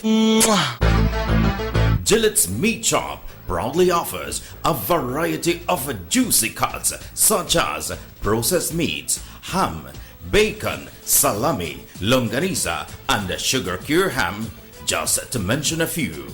Enjoy our meats in beef, pork, and mutton. So for that healthy cut your family enjoys, visit us at number 18 San Antonio Road in Orange Walk from Monday to Friday, 7 a.m. to 12 p.m. and 1:30 p.m. to 6 p.m. Saturdays, 7 a.m. to 12:30 and 3 to 5 p.m. Sundays, 8 a.m. to 11:30 a.m. Place your orders at 322-3486 or 322-2175 or even 610-4061.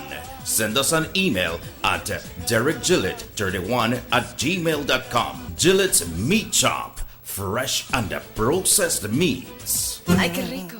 El mismo PUP que tú estás hablando, el mismo PUP, ese es el cáncer del PUP que estás hablando, que debes de hablar, ese cáncer que tenemos. Ese es el cáncer que tenemos que cumplir en este país. Ese cáncer que quitaron, que robaron millones y millones y millones y millones y millones de dólares de la gente. Esto hizo un poquito de dinero, millones, tens of millions of dollars.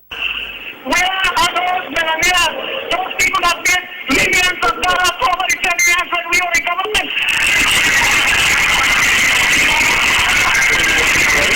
We are those people that benefited $10 million that will keep on here, but they're not following here. need to bring money back to the PUP. Money that belongs to our People's United Party. Yes, that money does not belong in foreign bank accounts. Bring it here.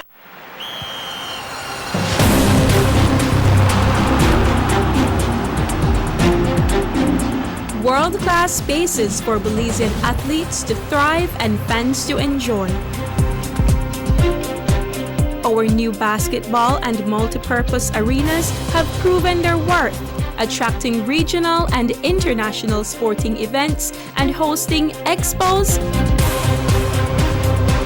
conferences,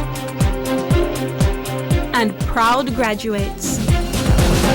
Your government moving Belize forward. The Philip Goldson Highway between Belize City and the Philip Goldson International Airport is getting a major facelift to the tune of $31.5 million. Section B of the highway upgrading project between Haulover Bridge and the Buttonwood Bay Boulevard roundabout is underway at an investment of $21 million. Works consist of the full rehabilitation of the road to paved standard, which includes the widening of the road to 4 lanes, lined sidewalks and drains, wide shoulders, median, and parking plus a bus lane at designated sections of the road. LED road lighting will be installed along with road safety features such as signs, reflectors, and road markings. The project will also facilitate in the improvement of underground infrastructure for the public utility companies. The government of Belize, moving Belize forward.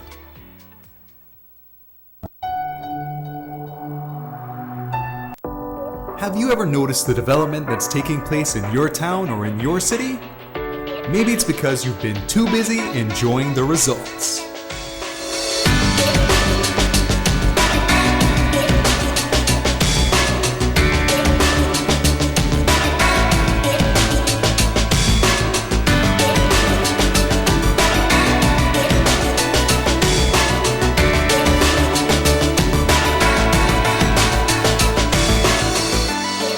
More for Belizeans, more for Belize, the government of Belize, moving Belize forward.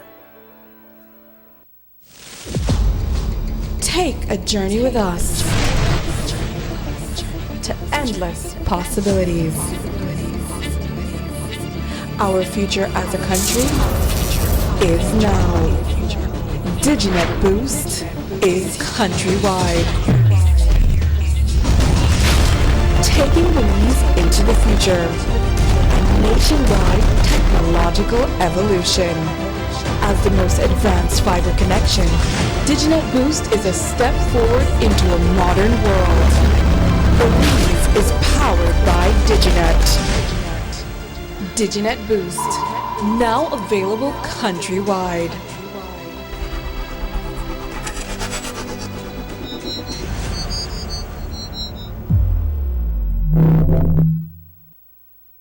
Would you support a thoroughgoing audit of the 21st century at the Lands Department? From 2008 right up to 2016. Audit from 2000 to 2016.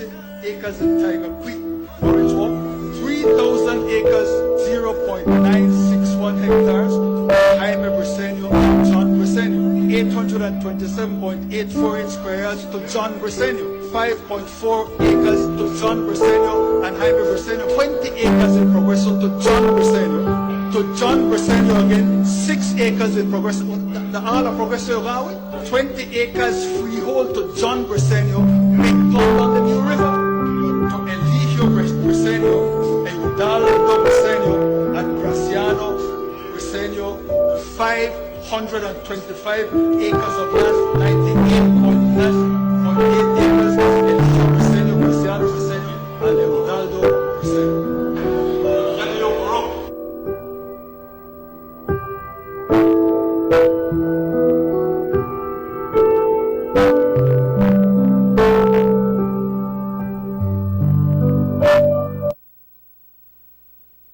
6 cylinders to pure potential and better performance. It looks like it vibrates. You think it could be the horsepower? With a quart of oil and the calibration of the injectors, it will start to get the watchers again on the street. We take a motor to its optimal level. We speak machine. Rush France, making the world function. Authorized agent, German Vega and Sons. Telephone number 322-3625. Email germanvega@btl.net. Notice the residents of rural communities in Orange Walk and Corozal districts. If you value your health and your children's health, you will dispose of your garbage only at approved sites. The disposal of garbage at any other location is illegal, and if caught, you can be fined up to $5,000.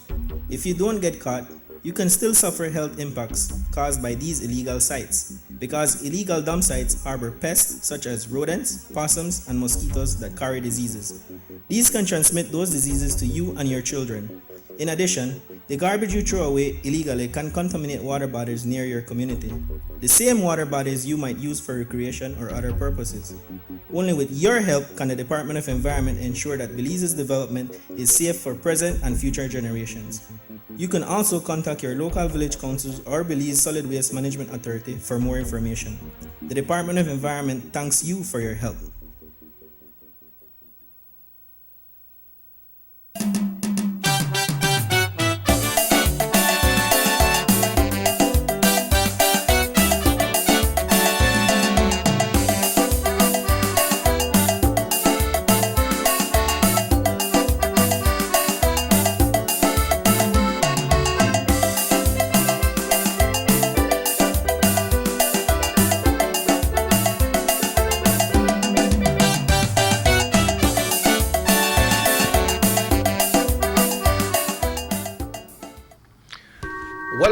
Welcome back to the Sugar City Morning Show. Hello, good morning. Morning, buenos días, Mr. Pekin. Yes, buenos días, morning. señor. Quería hacer una pregunta si los pescadores califican para la ayuda.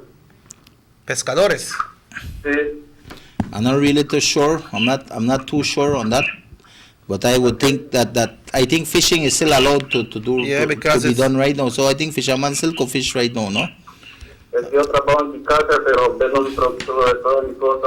He wants to know if they can apply. If they could apply? Well, I think if they are affected, of course, if they are affected, they can apply. You know, it is up to the oversight committee to decide if they qualify or don't. No, but I think that in terms of fisheries, I think a proposal went to Cabinet asking Cabinet to open up the conch season and the lobster season, open it up a little earlier, so allow for local consumption, no, so that fishers could make their money, no. But I know the competition close and the lobster season close right now. Yeah, but I think a proposal went that they open it, I think, a month or 2 months earlier, no. So it will allow fishers to go out and begin to make a little money after that, no. Not for exportation, but mostly for importation within the country and otherwise, no. But follow the application, man. Follow the application. Yeah. Follow the application, man. Okay, thank you. Yes, man, sure, sir. I'll read some text here, my guys. Say, good morning, dears, Mr. Aragon. Bab. Thanks for giving the people the help, and you're doing a good work, and keep it up. Then we have, and by the way, for Minister Aragon, just helping the people about, he said, we check people like right up then, you know, a lot of different ways, you know. And he said, I have 5, yo tengo 5 niños, I sell fruit, mangoes, but right now I can't sell, and my husband is not working. I have picnic for 5 months. Yeah, but then all of these things fall under the relief as well, right? Yeah. All of these fall under the relief. Right. And, you know, I know government is already looking at how to sustain the assistance to the general public who need financing. But I'll tell you, that's not an easy thing, no? Because they talk about 25 million, 40 million, that it might sound like a lot of money, but when you bust that out and give it to a lot of people, it goes so fast. And like I said, we are going into how far we are going with this crisis, I have no idea. But definitely I know some people will have it harder than others. And my concern is with those people in my constituency who I know will have it hard. And those are the people I want to reach out to with what I am doing, you know. And definitely I want people to understand one thing is that everything when it comes to the application and all that is done by the oversight committee. We have no politician in this country has any say in terms of who will get approval or not. None whatsoever. That is strictly an oversight committee, and the leader for the opposition and the prime minister basically has come together to ensure that we help everybody in this country. What I am doing personally, like I said, is working on the food pantry to reach out to people, and that is what I'm doing on a personal level because I think it is important, and I know there are people out there who really appreciate when they get this help because some people will go through a very difficult time. How long this will last, nobody knows, but I foresee it's not. You could put another 30 days easy on this thing, check it. So definitely, the challenges will mount. And as a leader in my division, I want to be able to reach out to those most in need, and that is what I'm working on. And Checky, earlier you mentioned about the butane, and I think it is important. I just quickly at the break, I did a quick check on it. One of the problems we had with the butane company, and I don't think that in no time would government ever want to not be able to, especially in a point of time in this crisis, that we are not able to extend extra help to our population. One of the issues is that they never make no request to government in stating that government we're going to offer to government with the butane. None whatsoever. They only got do one press release and with no consultation with government. It doesn't work that way, It right? don't work, so man, they have to go forward, and to me that is not done in good faith. You understand me? For to trying, to me, I not see it well. I know that people in the Ministry of Economic Development, Ms. Tracy Tega, they are looking at this matter, and definitely I think people will be abreast of this more as time progresses. Yeah. Hello, good morning, Sugar City Morning Show. Yes, hello, good morning. I just wanted to say that I heard a lady know that she was saying that the wrong people are giving the pantries out there. I think we should pick up those people that are out there giving it because they also have a family at home, you know? Right. Yes. So I think we should pick them up too because if they say, well, I know going out, how will these things reach those people out there? Right. You know, so we have to be kind of thankful to them people, no? Right. I just want to pick up them ladies where they out there come in, them friendly and thing when they out there come to my house. All right, yeah. good. And I really want to pick them up, man, because fair because they got family home too, but then rich, then you know, for the house, right? Right. All right. Okay, thank you very much, Carla. Carla. Have yourself a good day. Yeah, we need to big up people. we have Minister, in the SI, it was said that all financial institutions. Hello, good morning. Aló, buenos días, Chequi. Buenos días. Quería preguntarle a Mr. Aragón si podemos ir a chipear. ¿Para?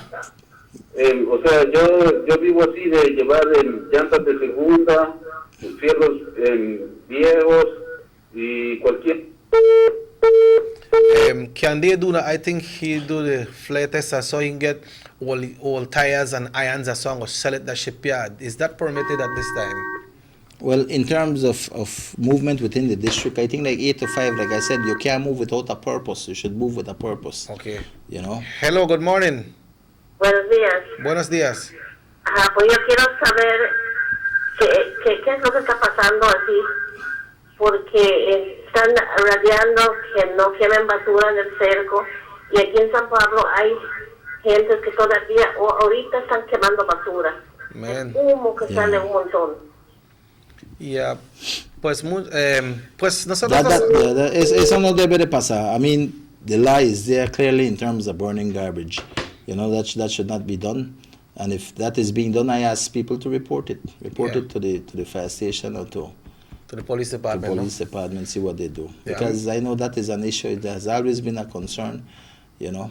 Minister, in the SI, the Prime Minister mentioned that all financial institutions can operate between the hours of 8 and 12. Yeah, but is that a mandate for all persons who deal with money exchange, like we got Western Union, we have MoneyGram. Can they decide not to open if they want, or when they say 8 to 12 is just a restriction for the time, but if they want, they don't have to open? Right. If they don't want, they don't have to open. It's up to the business owner. Okay. But government is setting the time so that people abide by that, you know, because if they don't set a time, businessmen are open even later. So they are setting the time, and if businesses don't want to open, then they don't cannot have to force open. them, right? But I think it is essential in terms of MoneyGram and all of these to be open, because people are sending money from the United States or wherever, you know, and I think people need that help here in Belize. Hello, good morning. Yes, hello. Yes. Yeah, hello. Yes, I'm calling the morning show. Yes, you're live on the morning show. Go ahead. Okay, I wanted to ask a question to hello. Yes, go ahead. You're live. You're live. I wanted to ask a question to Mr. Aragon. Go ahead. Go ahead, ma'am. Yes, go ahead, ma'am. Yes, my husband, he chops yards, right, on a personal level. He works for himself. Yes, my husband. Yes, go ahead. Go ahead. My husband chops yards for people, right, like on a personal level. Yeah. We wanted to ask if they call him, if he can go ahead and chop yard. I would say yes. You're going to go straight, go chop the yard, and straight back home. You know. Just to go and do it. Because that's how he makes his living. Yeah. All right. It's just for him to go and do it and come back home. Okay, then, all right, then, sure thing. Yeah. Okay, sure. Yeah, you know, you're saying importantly that Western Union and MoneyGram are, and these places, they're asked to open, but it's not mandated because some persons have been calling us from Corozal from last week and say that the MoneyGram there is not operating, but it's not by law that they are forced to operate, right? No. But, you know, if people send money, I think they should try to be there to render that service, right? Right. I think it's good because a lot of us have families abroad, and you know, people who might have their family out there who could send them a little help. And I think whatever financial support people can get in this country is very important right now, because like I said, Cheki, definitely, you know, the way I look at things will get a little harder, and that is why we ask, especially, you know, we're coming to Holy Week here. We're in Holy Week right now. I mean, we have to look to our brothers and sisters. We have to look at those who are most in need. And we have to look to our neighbors and everybody and see what we can do to help, because we're only, how would I put it, we're a nation of Belizeans, and as Belizeans we have to look after each other, because we all live in this country. We all want to see a better Belize, and I think in times of crisis, in times of where we come and face such things as the coronavirus, I mean we have to be a supportive body to one another. And that can only come about if we open our hearts and we be there for others, you know. Yeah. And I think during the Holy Week, I mean, those are the things I would wish our Belizeans across this country to be aware of, to look to our neighbors, to look at, if everybody look after the neighbor and that and see what we can do, I think we will be in a better community, in a better position during this time of crisis that we are going through. And definitely, Cheki, that is what I'm looked at, because my concern is with the people who will be most affected in this.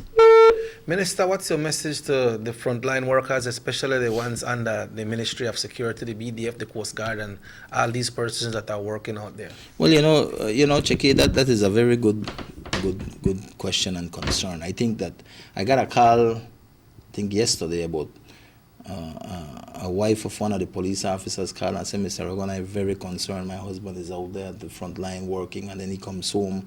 You know, I'm concerned. I have a young child, you know. And I hear her and I understand her fully in terms of what she's feeling, because I've been there before. I know what the men and women in uniform go through. I know that when people sleep at night contented, the police are out there patrolling. I've been on the beat out there. Yeah. I know, and especially in a time like this where you have an unseen enemy in terms of the virus, where you can't see it, but it's out there. You are dealing with people who have days that they don't respect the curfew hour, and you have to deal with them. The frontline workers, not only the police, but men and women who are working as nurses, as doctors, and everybody who is out there, the BDF, the Coast Guard, everybody who is out there dealing with this situation. It's a trying time. And at the end of the day, families are concerned for them. And I think the ministry, respective ministries and departments are concerned for their personnel. I know through the police and through the Ministry of National Security, we are working on, and I think already we have gotten some private, some protective gear for them, what they call the PPEs, equipment, personal protective equipment. So they have gotten these things, and we are asking them to use it, and we are getting more for them. But at the end of the day, these people are the frontline workers. They are dealing with people who are infected, people who are potentially infected, people who you don't even know if they have the virus. So challenging times for them. And yes, they are frontline workers, and we must commend them for the work and sacrifice they are doing. And that is why we have to do our part as citizens to ensure that we support them in what they are doing. It's not easy, but at the end of the day, somebody has to do it. Somebody has to be at the front line. If we don't have these frontline people, then how will we operate? And that is why my hat, and I salute these people, because I know what they do on a day-to-day basis. It's not easy, and of course, even when they are faced with the most challenging times of being out there and doing all the great work, and we must commend them. Of course, you have some people where they fool out there too. We had, I think, 1 or 2 incidences where the police had really were unprofessional and really beyond imagination. But definitely, the police commissioner will deal with those serious infractions. But nevertheless, on our frontline workers, I want to commend them for the job they are doing. I thank you from the bottom of my heart. I know what you are doing out there is not easy, and I ask you to be safe.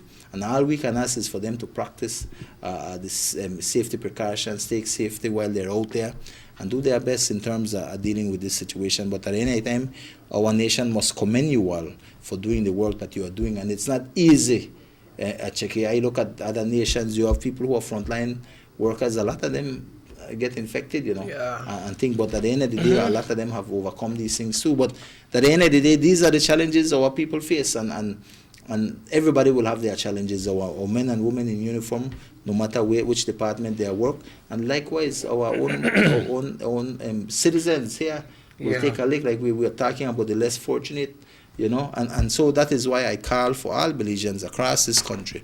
I call for everybody in our communities to look to their neighbors, look to and see what they can do to help the less fortunate, because trust me when I tell you, we have people out there who are not as fortunate as some of us are, and these are the people we need to reach out to, whether we send them some stuff or whatever. Let us look at that, and I think that could go a long way to reaching out to people and assisting them during this time. Hello, good morning, Sugar City Morning Show. Yes, good morning. Good morning, sir.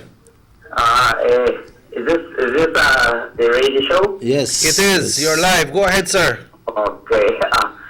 Solo quisiera dar gracias a nuestro sistema de gobierno, a el partido, los dos gobiernos, el partido actual y la oposición, que se han unido para trabajar en esta pandemia, ¿no?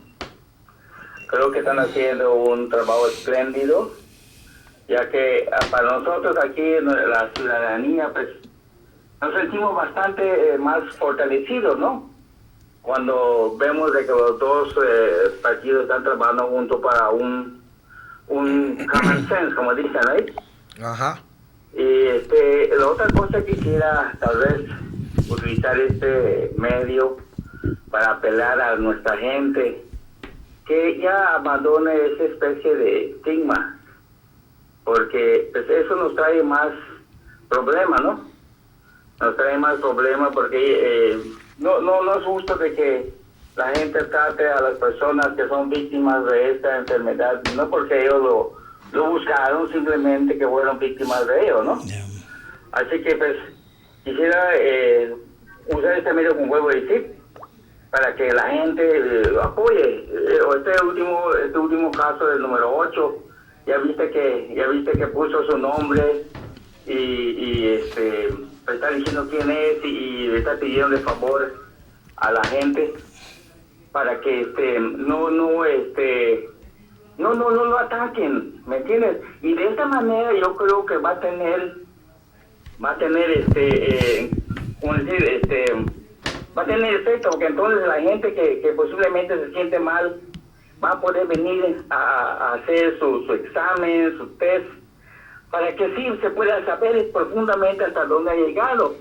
Pero si no se hace esto, si la persona no divulga su nombre, ¿eh? Porque pues obviamente hay una especie de ¿cómo le llaman? De secrecidad, de secrecy, de esto. A él no se quiere dar ese nombre por el mismo motivo. Pero con una persona como este que ocurrió, el número 8, que dio su nombre, ¿eh? Pues pone a la comunidad, pone a sus vecinos y a todas las personas que estuvieron de una manera u otra en contacto con él, ya de una manera para ir a hacer su examen y de esta manera ver profundamente hasta dónde hemos llegado a la contaminación.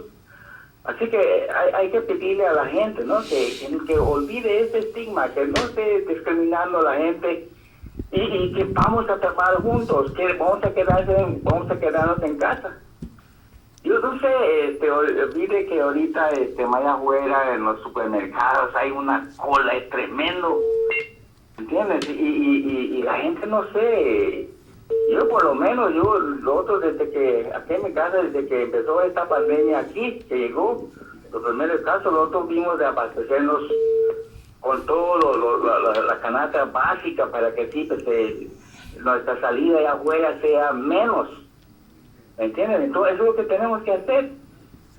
Y quisiera dar gracias al ministro, ¿no? Que pues, también está haciendo su poco también allá para apoyar a la gente de menos recursos. Eso va más allá que simplemente la pandemia, ¿no? El ministro, pues, yo le doy las gracias, ¿no? Por darle ese apoyo a la gente que más necesita, ¿verdad? Hay gente que podemos sobrevivir con nuestro propio recurso. Hay gente también que no tiene un trabajo, que posiblemente perdió su trabajo a consecuencia de esto, porque no sabemos hasta qué nivel, hasta qué tiempo se va a componer, ¿verdad? Porque vamos a decir, simplemente el sistema de turismo, esta cosa no se va a remediar hasta allá, tal vez posiblemente hasta el otro año, dependiendo qué va a pasar. ¿Me entiendes? En los Estados Unidos todavía no ha llegado al pique, ¿eh? No ha llegado al pique de su contagio, así que pues no sabemos, ¿no? Aunque los Estados Unidos quisiera abrirlo ya, pero no es posible. Evidentemente China dice que ya pasó esa etapa, que ya abrieron sus puertas, pero ahorita ya empezó a ingresar gente que posiblemente se les cerró su puerta y ahora están regresando ya con el virus.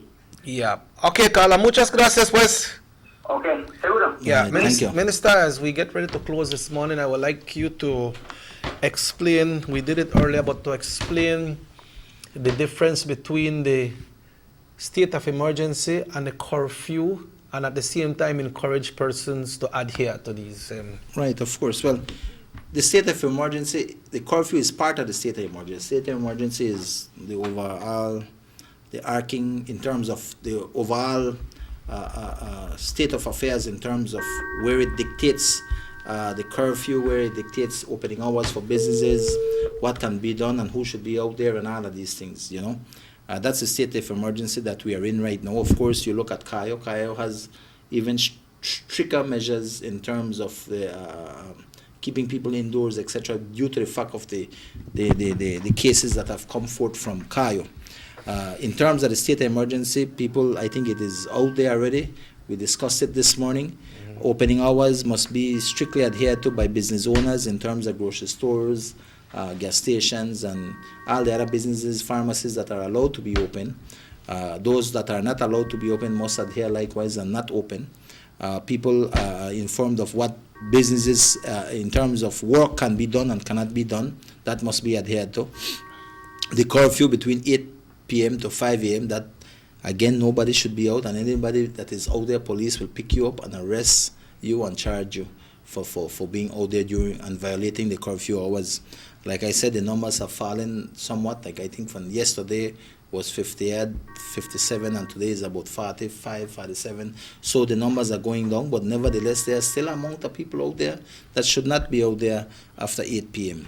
All I ask from people is that for you to adhere. I think the SI is out so people they could read it for themselves and understand clearly in terms of not being out there when you don't have a purpose to be out there during the normal daylight hours, and of course, even worse, during the curfew hours, you should not be out there, period, except for essential workers, you know. Okay, Minister, and your closing remarks for this morning, well, definitely, and the message to the nation and especially to your constituents in Orange Walk East. Right, well, Checky, definitely, you know, I just want to tell people, you know, this pandemic, this coronavirus is something that is hitting our country hard. It's not only Belize that is within the global aspect that is taking a lick, it is across the globe. A lot of countries, the United States, and everybody is going through a lot of stuff in terms of this coronavirus, and Belize is no different. We are seeing the impact. Our industries in terms of the tourism and other industries are taking a lick.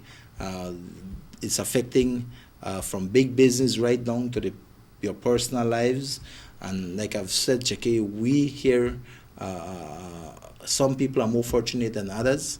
And for me, my heart goes out to the people who are less fortunate, people who never had no savings, people who live from hand to mouth, that catch and kill kind of work. I know they will have tremendous need.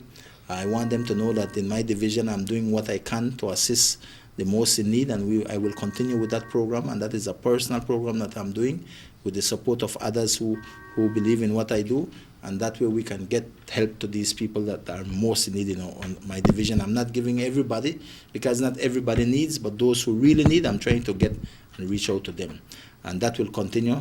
Apart from that, Checky, you know, I want to, again, thank all of our frontline workers, all of those people, nurses, doctors, soldiers, Coast Guard, BDF personnel, and all the others that are out there working at the front line in dealing with this virus situation. I want to thank you from the bottom of my heart and to salute you for the great work that you are doing and at putting your life out there for your nation, and I commend you for that.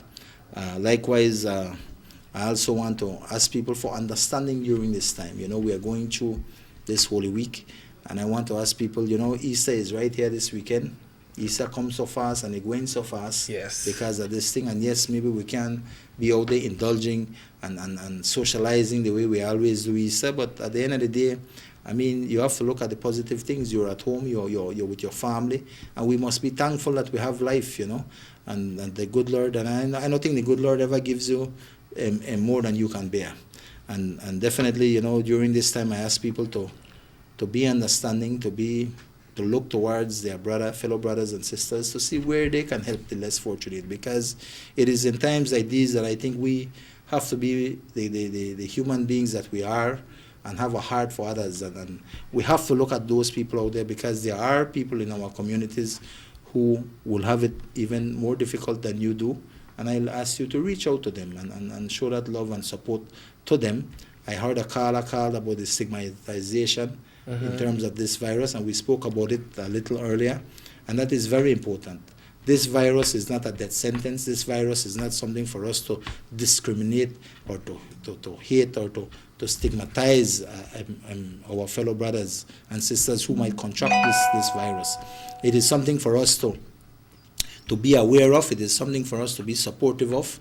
And I think that nobody should discriminate anybody in terms of having this virus. And I think getting this virus no means that, oh, you are a bad person. No, it is a virus that is out there and you could have contracted anywhere.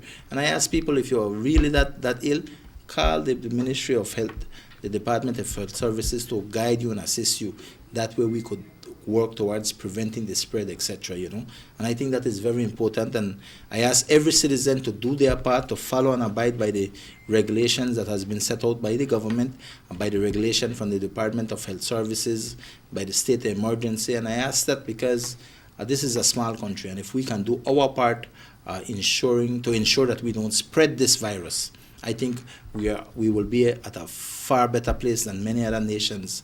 And I think if you look at the numbers of people who have been infected, etc., it goes to show that by doing the social distancing and putting in place the measure that has been put place by government, we are seeing that we are not inundated with the amount of virus or people who have contracted the virus. So I think that speaks well of the work that the government has done.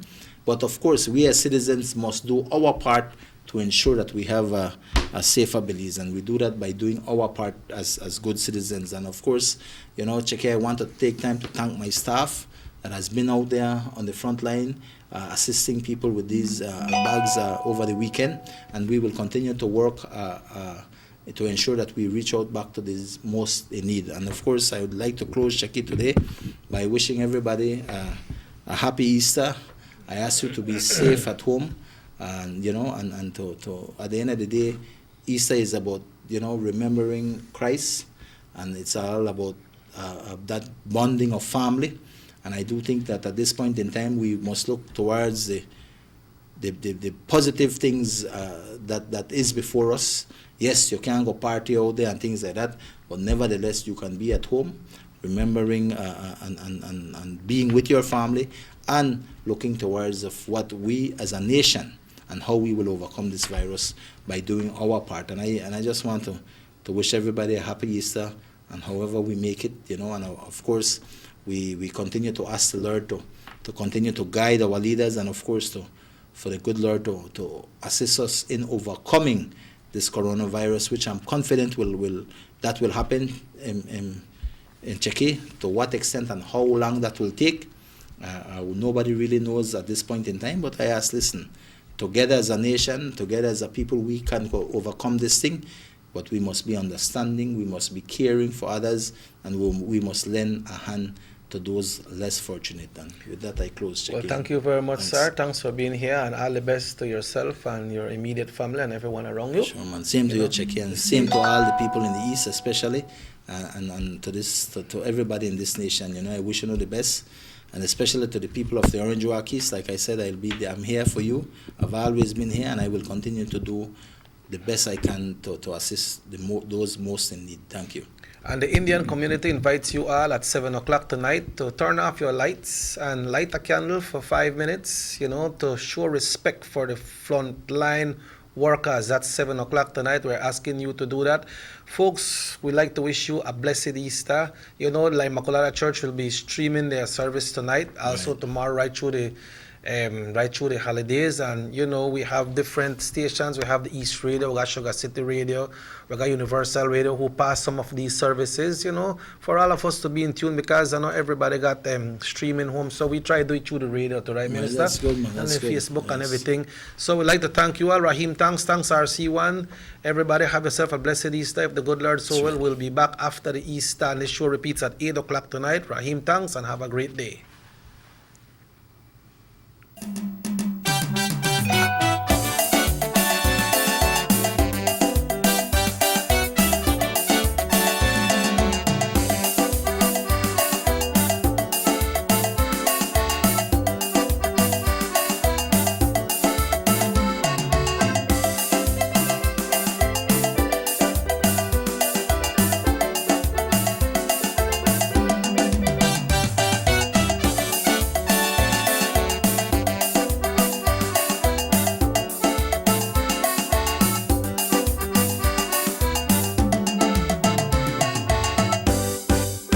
Sugar City Morning Show.